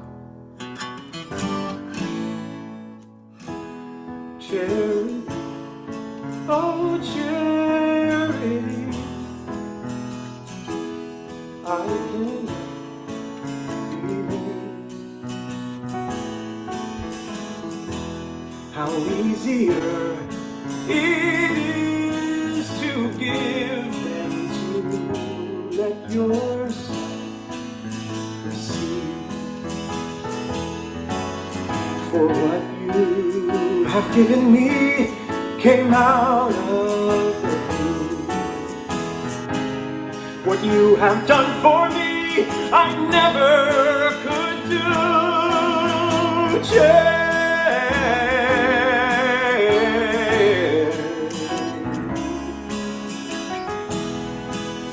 Just who's helping who?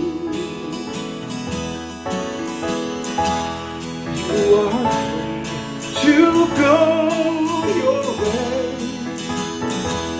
whatever path you choose. The love I've lost in you, my friend, was never mine. For what you have given me came out of you. What you have done for me, I never could do.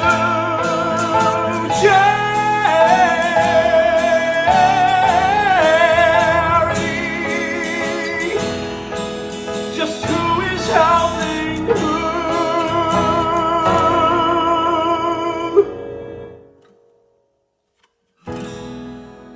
Just who is helping who?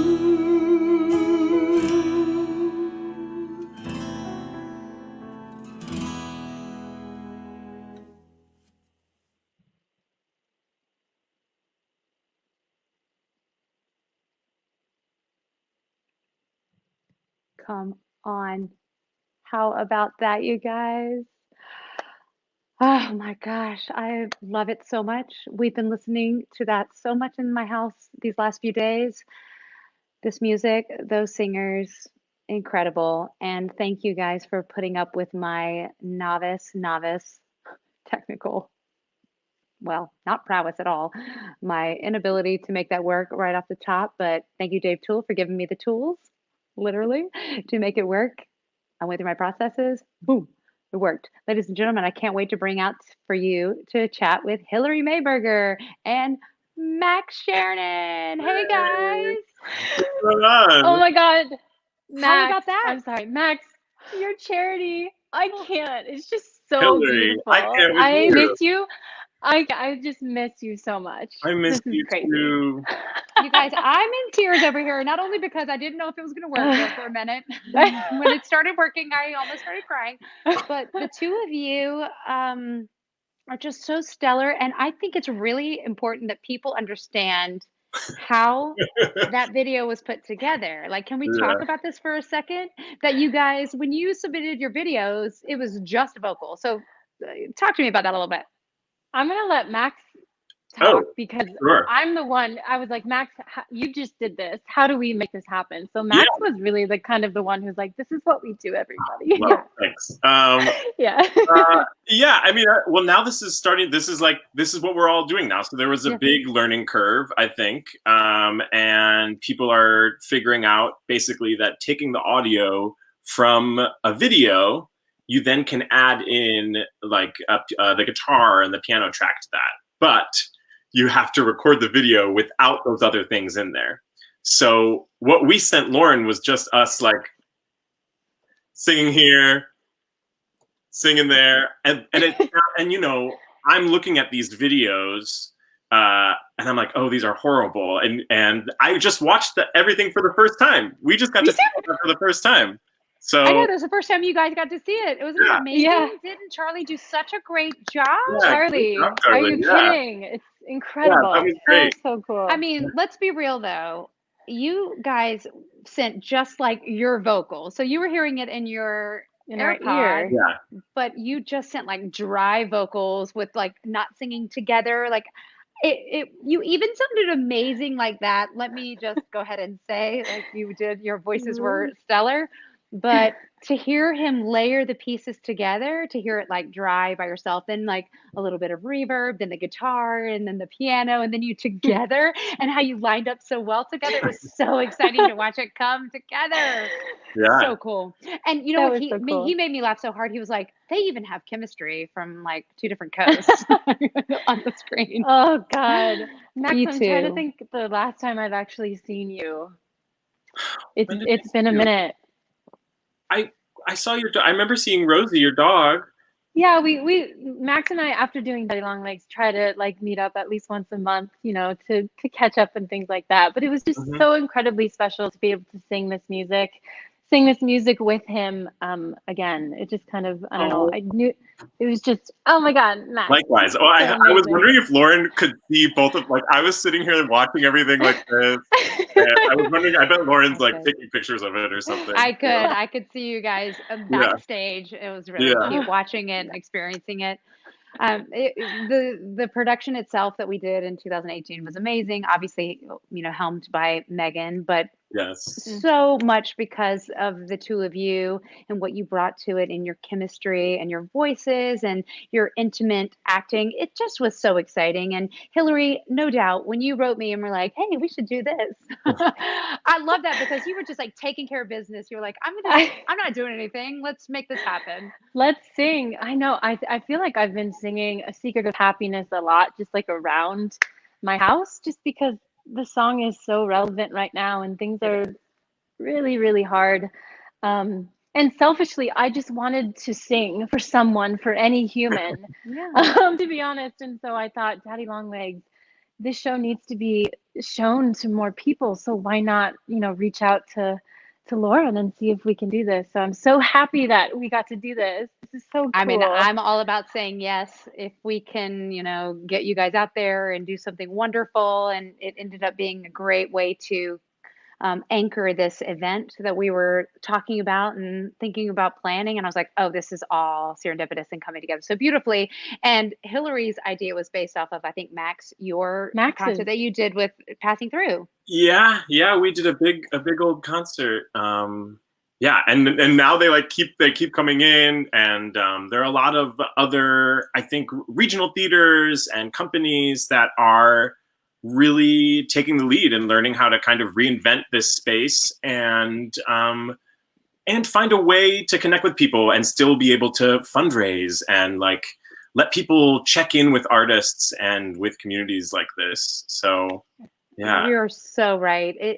I think it's really meaningful for our patrons to get to see you perform and then also get to hear you talk, because that kind of interaction and engagement is really, I think, what people are looking for. And this beautiful new virtual discovery is going to be great for that. Yeah. I feel like, Lauren, this particular production, we got really close and personal with the patrons because Megan had this brilliant idea of breaking the fourth wall. So Max and I were making eye contact with every single one of those audience members, which was, at first when she said that, I was like, oh no, oh my God. But it turned out to be one of the most thrilling theater experiences I have ever had. I don't know about you, Max, but it was incredible. It was incredible. So I feel like we know your patrons so well because we were staring at them. And they know you. I mean, this is one of the shows that people talk about a lot and reference a lot about one of their favorite Theater Raleigh shows because of how special you guys were. And this piece itself, I mean, Paul really did write something so incredible. The music is just so gorgeous and the story is so exciting. I mean, tell me, was this the favorite show you've ever done? What? I'm not just at Theater Raleigh, but you know, was it like one of the top shows for you? Because I can imagine as a two-hander to be on stage the entire time is tricky, but it's also incredibly gratifying. Yeah. Oh yeah, Max, go ahead. You go first. Well, I mean, I saw the original production. Well, I guess I saw the off-Broadway production with Megan and Paul Nolan, and I remember sitting there being like, "Wow!" Like I didn't know anything about it, and the music just like swept over me. And I also was like, I want to sing everything in this show because it's just like it's gorgeous, the range and all of and everything. And then like 2 weeks later, Paul Nolan and I were doing Bright Star together, and he he pulled out. He had to leave the show early, and Adam, Megan's husband, stepped in to the role. But I was like, oh my God, I'm working with this amazing voice again. But yeah, and then to get to do it, and I don't know, to get to do it in a place outside of New York City felt so nice because it's free of the pressure that's here in the city to like, I don't know, to be something or to, I don't know, impress all of your peers. I felt like I was free to be myself and to find the material and like really like just get to do what I want to do. I don't know about you. I think that's a really, really good thing to mention. And I say that a lot about doing this in North Carolina is the pressure is off. You know, in New York, there's such the pressure cooker of having to be perfect and fully baked. And like, if you mess up or if you do something wrong, you're, you know, there is a lot of incredible work being done in the regions because you don't have that New York pressure. And I think, you know, as long as the theaters are treating you well and the audiences are responding, you do ultimately do some of your best work when you work in regional theater. Yeah. I mean, I definitely, you know, you guys are always amazing, but it was incredible to get to see the work that you did. Okay. Megan McGinnis wanted me to tell you that it was not her idea to break the fourth wall, but it was John Kerry's. Wow. It was a brilliant idea. So she wanted to make sure that credit got where, you know, credit where credit was due. Thank you, Megan. Hi, so Megan. Megan, I love you so much. Same. My like experience with the show is kind of similar to Max's. I had never heard of it. I have been a huge fan of Megan McGinnis. Love her. And then I saw the show off Broadway twice, and then I got to watch it also when they streamed it live on Broadway HD. I remember I was in the front row. Probably I was just like staring at Megan, just like in awe of everything she was doing. And I remember also thinking like, I have to tell this story. I have to tell this story somewhere, somehow. And to get the opportunity, that doing it for Theater Raleigh was actually my second time doing it. I did it at Theater Works and then again in Theater Raleigh, and to do it with Megan McGinnis. I'm like such a geeky fan. Like I was totally freaking out and totally nervous, but it turned out to be the most incredible experience, I think, ever. And it could have also been super stressful. Not only was Megan the original star, but she was your director and she had all these ideas, but even for Max too, because Adam Halpin, her husband, had replaced Paul Nolan and he was helping her, assisting her on the show. I mean, the two like people who starred in the show, overseeing this, like they were both incredibly supportive, but I imagine on your side that could have been a little nerve-wracking.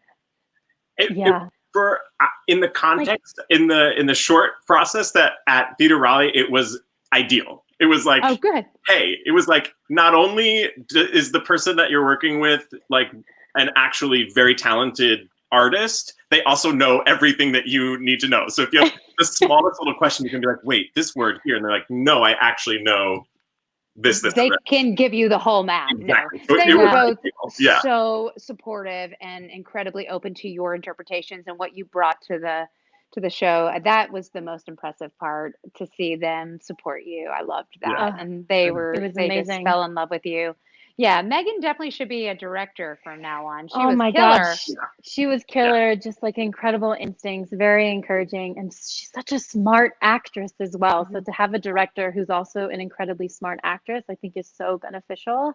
For me, I was just like, oh my God, this can this get any better? I don't know. I don't think it could. It was just it was so cool. It was so cool. I love it. And she ran the room. You know, she knew how to take leadership. It was really great. Well, so tell me, outside of this crazy world we're living in right now, how are you guys holding up? How are you doing? Do you have anything that you're doing that's special that's helping you keep creative? You have anything to look forward to? Bill, take it away. Yeah, I'm on the West Coast, so I actually left the city about 6 weeks ago, actually, so closer to family, which is nice. I'm teaching a lot. So I started offering pay what you can 30-minute Zoom lessons because, money is tight for us singers out there, and taking a voice lesson isn't really, a necessity. So that's been really keeping me busy, keeping me motivated as a singer, as a teacher. So I've had a lot of, singers reach out from all over, from the UK, from Canada. So it's just like a really cool way to kind of connect with singers everywhere who are going through the same, thing. Theater is shut down. They're not, able to be creative and perform. So to do this, it's just been really, really, really cool. And were you able to capture those students because you toured nationally with Beauty and the Beast, or I should say internationally with Beauty and the Beast? Yeah. So it's great. I accumulated a lot of fans, which is still kind of weird to me, but I have, Beauty and the Beast fans who saw me around the US, and like you said, Lauren, internationally. So that's been a big part of these singers kind of reaching out. So it's been really, really, really great. And I'm sure any female who's out there, a male too, probably, but certainly a female, listens to that voice and is like, wait, how does she do that? Wait, help me do all those awesome tricks so I can be amazing like her. It's just so effortful and so gorgeous. And your acting is so beautiful and integrated into what you're able to express as a singer. It's just really awesome. So lucky students. So if you want to have a 30-minute Zoom Pay What You Can with Hilary Maiberger, let her know. Check her out. Maybe we can, do you have a link that you can promote, or? Yeah, they can just message me on my Instagram at Hilary May, M-A-I. Yay. DM her on Insta. DM me. So hip. And Max, what about you? How are you getting through this period? I'm here. I'm in Brooklyn. I'm fortunate to feel like a little bit away from the city, from Manhattan. And I've been doing a lot of like digital concert things, couple auditions, and then just, I don't know, taking the time. I loved what Lydia was her name, Lydia Kenton. Mm-hmm. Yes, I love what she said about not feeling the pressure to create during this time. I think that's so important. Yes. But I did like get a microphone, and I'm like, well, I'm here, and there are songs I've always wanted to like record, and so you get a karaoke track and you put it on the internet, and absolutely. I think that's awesome. I love hearing your voice, Max. Keep it coming. It's like butter. Please. Do not deny us of that. I think people are really starting to, this is at the forefront of like what's happening here, but I think people are thinking of new creative ways to engage with people across the country. I mean, it's so cool that like we're doing this for you guys in Raleigh, Yeah. And you're like, in California, and you're in Brooklyn, and we were able to bring everybody together and present it here in North Carolina, and whoever else wanted to watch it across the country or the world, I guess, even. So that is really awesome. And that has also been what I've noticed with classes too. Like Megan's going to be teaching a class for us on Friday, and she's in New York, and we don't have to pay to fly her down here and put her up, So there are some wonderful bonuses to this. Obviously, I miss, the tactile in the flesh. But I think this is going to be a great way to support what we already do once we get back to live. And I'm with you, Max. I've been thinking a lot about even just watching Charlie put together this video, thinking, oh, what can I do? Like, oh, my daughter Riley and I want to sing something from Dear Evan Hansen. Oh my God, we were going to do that. And I'm going to have somebody record a track and the guitar, and then we're going to put it together and just for fun. It's not even because I'm not trying to promote my acting career anymore, but just to have fun and to feel creative and to accomplish something. It's just been that part of it to me has been really vital, is little tiny accomplishments along the way and offering opportunities for other people to do that as well. So, Hilary, as soon as you said Daddy Long Legs virtual concert, I was like, I'm in. You said it. Yeah, you sent the email back 2 seconds later. Hilary was like, she was like, I think I'm gonna message Lauren, and she's like, well, we're doing it. I was like, okay. Lauren, you got back to me literally in 30 seconds. Well, I mean, I was looking at my computer a lot. My screen time has gone up. It's doubled probably in the last. I spend a lot of time on Zoom, a lot of Zoom meetings and, all kinds of classes and whatnot. But yeah, so I got your message right away and I wrote you back right away because why not? Why not showcase incredible talent? And if it gives everybody, a little bit of joy and some fun and we can share it with our audience, who I knew would love to see this again. And I loved working at Theater Raleigh. I had the opportunity to work there twice for Light in the Piazza and then again Daddy Longlegs. So who better to not reach out to than you, Lauren, because it's such a special place to work. And I can't wait to work there again as soon as everything gets back to, to normal. That's really, really nice of you to say that. Well, was grateful and really lucky to have the two of you say yes to a show in Raleigh, North Carolina, in a teensy tiny little theater where we can't pay all that much, but you guys wanted to come do it because of the art. So I am forever grateful for that and cannot wait to have you come grace our stage again. So please, please come back. Oh, yes. And in the meantime, Max, oh, that's right. Yeah. You were supposed to come do Edges, but I guess it's not going to happen. Yeah, oh, Max. Yeah. North Carolina Theater is doing a production of Edges, which is a Pasek and Paul show. Well, maybe I shouldn't have said anything. No, it's fine. No, I'm glad you brought it up because I was going to talk about it too. It's been postponed, and I believe it's still on the books to do, and hopefully you'll be available to do it when they. My schedule real quick. Guess what? Free. Completely open. But you also need to continue growing that mustache because it's very dashing. Yes, Max, are you kidding? I don't know. It was I guess that's what, if you ask me what I'm doing, I'm trying different styles of facial hair to see what works because, I quite enjoy it. It's lovely.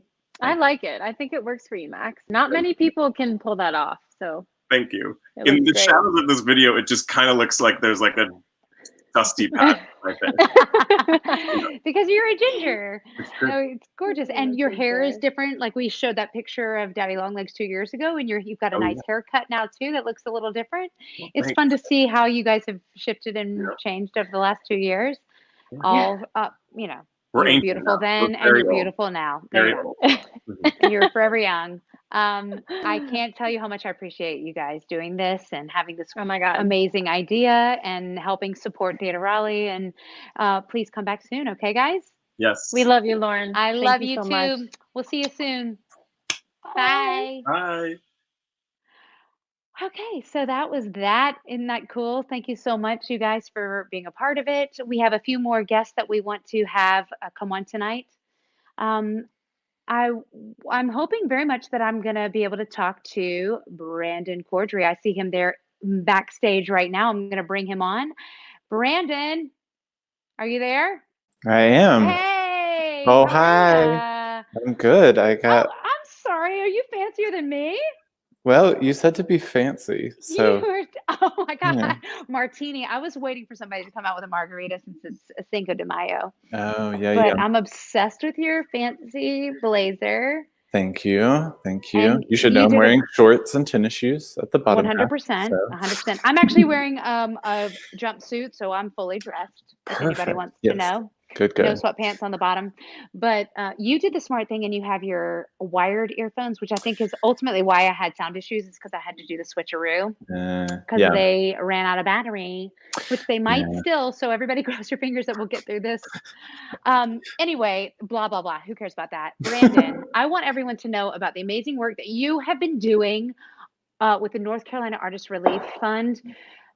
You are the motor behind it. Yes, Theater Raleigh and some other arts organizations are partnering with you to help, but let's be real, it's very much you. So please tell everybody what you're doing and what the mission is, and we're going to get people to donate to that tonight as well. Awesome. Yeah. I'm Brandon Cordry. I'm the director of VAE Raleigh, which is a cultural arts organization in downtown Raleigh. And like Theater Raleigh, who is doing a lot on the North Carolina Artist Relief Fund, we teamed up with some fellow arts organizations, including Artspace, Pinecone, and United Arts Council, and our two organizations, to launch the North Carolina Artist Relief Fund.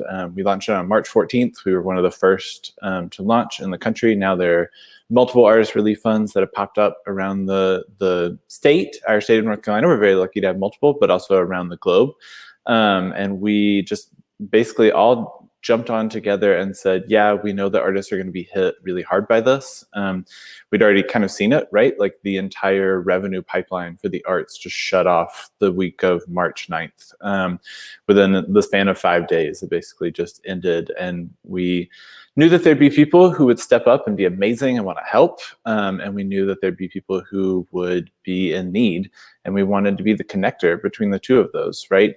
So the North Carolina Arts Relief Fund was formed to basically work with all of the partners who are running smaller funds, like in Durham County or Orange County, Buncombe County, and to make sure that we create a safety net that would encompass all the artists in our state, not just the ones who are in those larger counties. So we have sent over $74,000 to 378 artists living in 115 different cities and towns across North Carolina, just in the past 44 days. So we're making it work. It's not a lot. The need is massive and we have limited resources, but each week we kind of chip away at that need. Yeah. Reading the stories that, you know, we share when we go through them weekly and talk about it has just been heartbreaking and heartwarming and really, really interesting. And the fact that we have been able to help in whatever small, big, whatever way has been really, really impactful for me and is really driven me to continue to support artists in our area and wanting to do events like this. Thank you for asking me to be a part of it.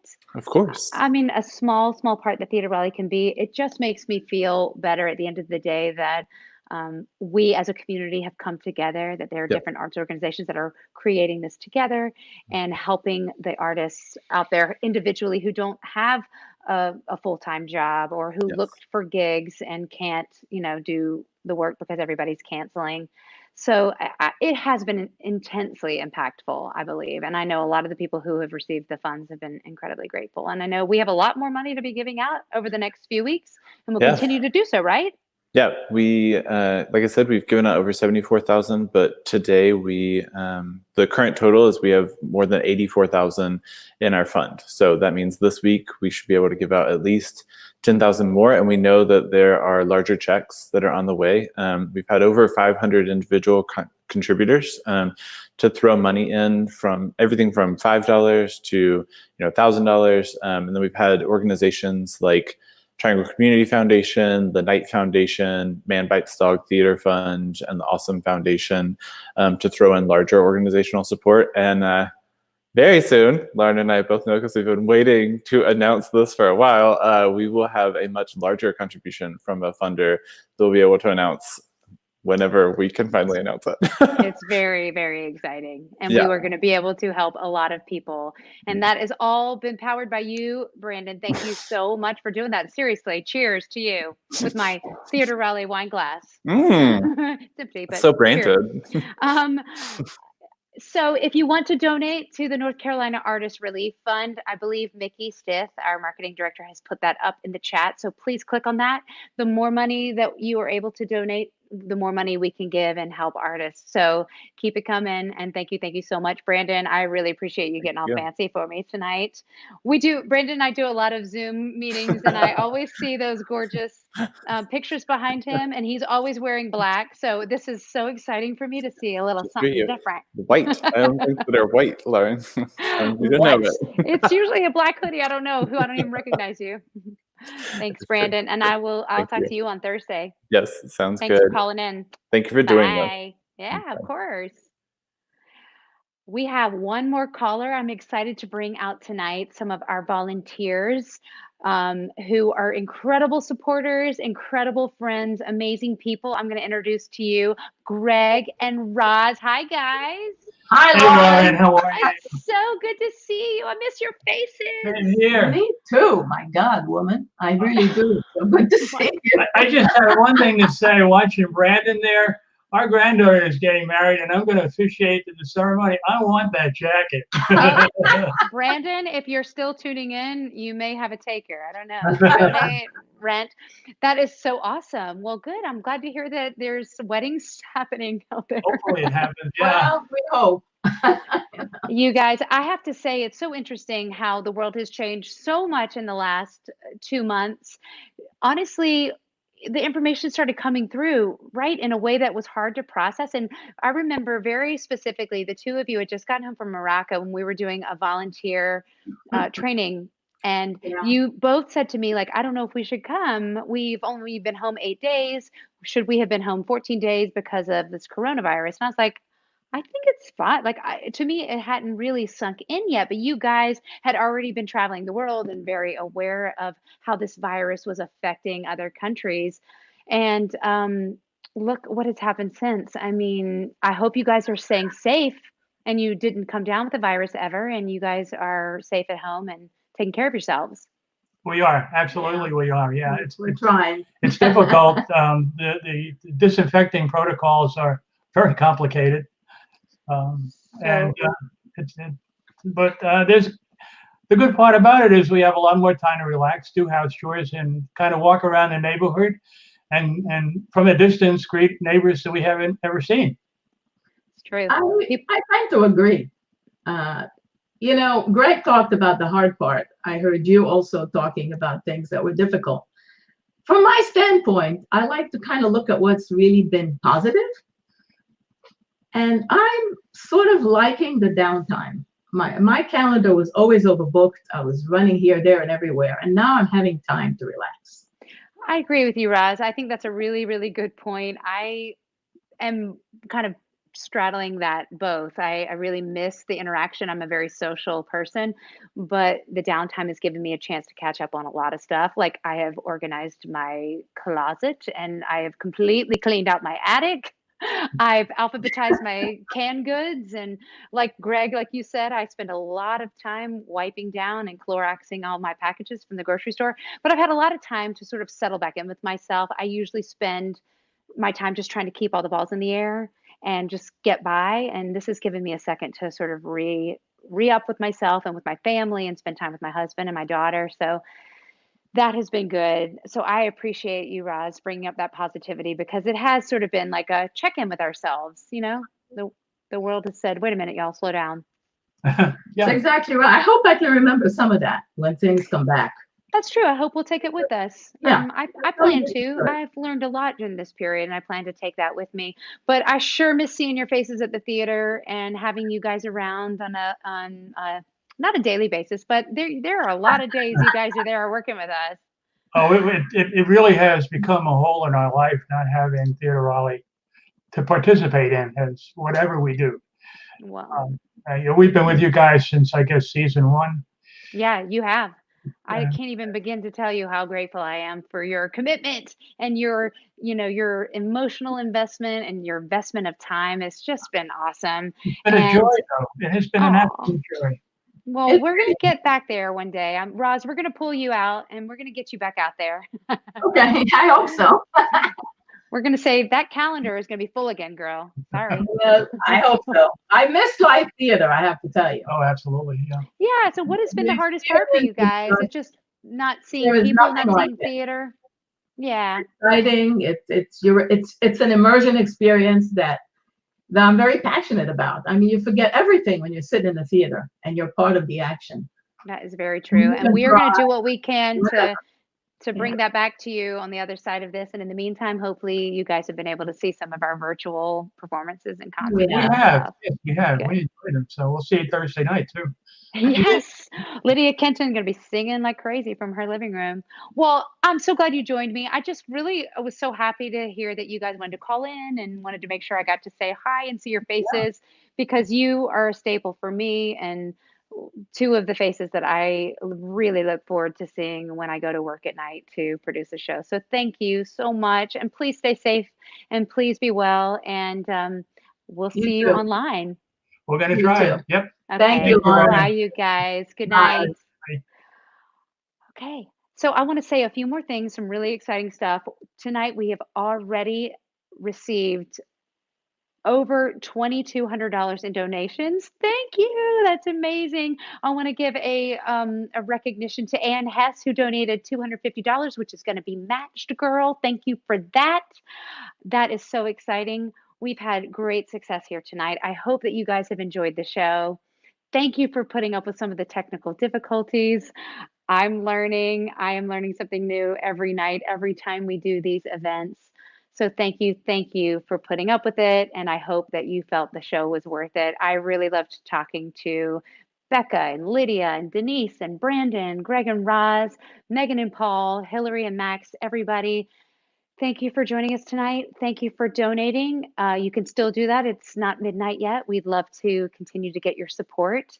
And more than anything, I want to just say, please know we appreciate your love for the live arts. And we will be here when this is over, and we're going to bring it to you in person. Whoa, my husband just said, this just in, over $3,000 tonight. That is incredible. That is so exciting. Thank you for telling me that. I love ending on a high. You guys, you have made my dreams come true. I can't thank you enough. And I hope you all stay safe and healthy and well. I will see you this week at Living Room Live on Thursday night and other virtual events if you want to join us. Love you. Stay safe. Bye.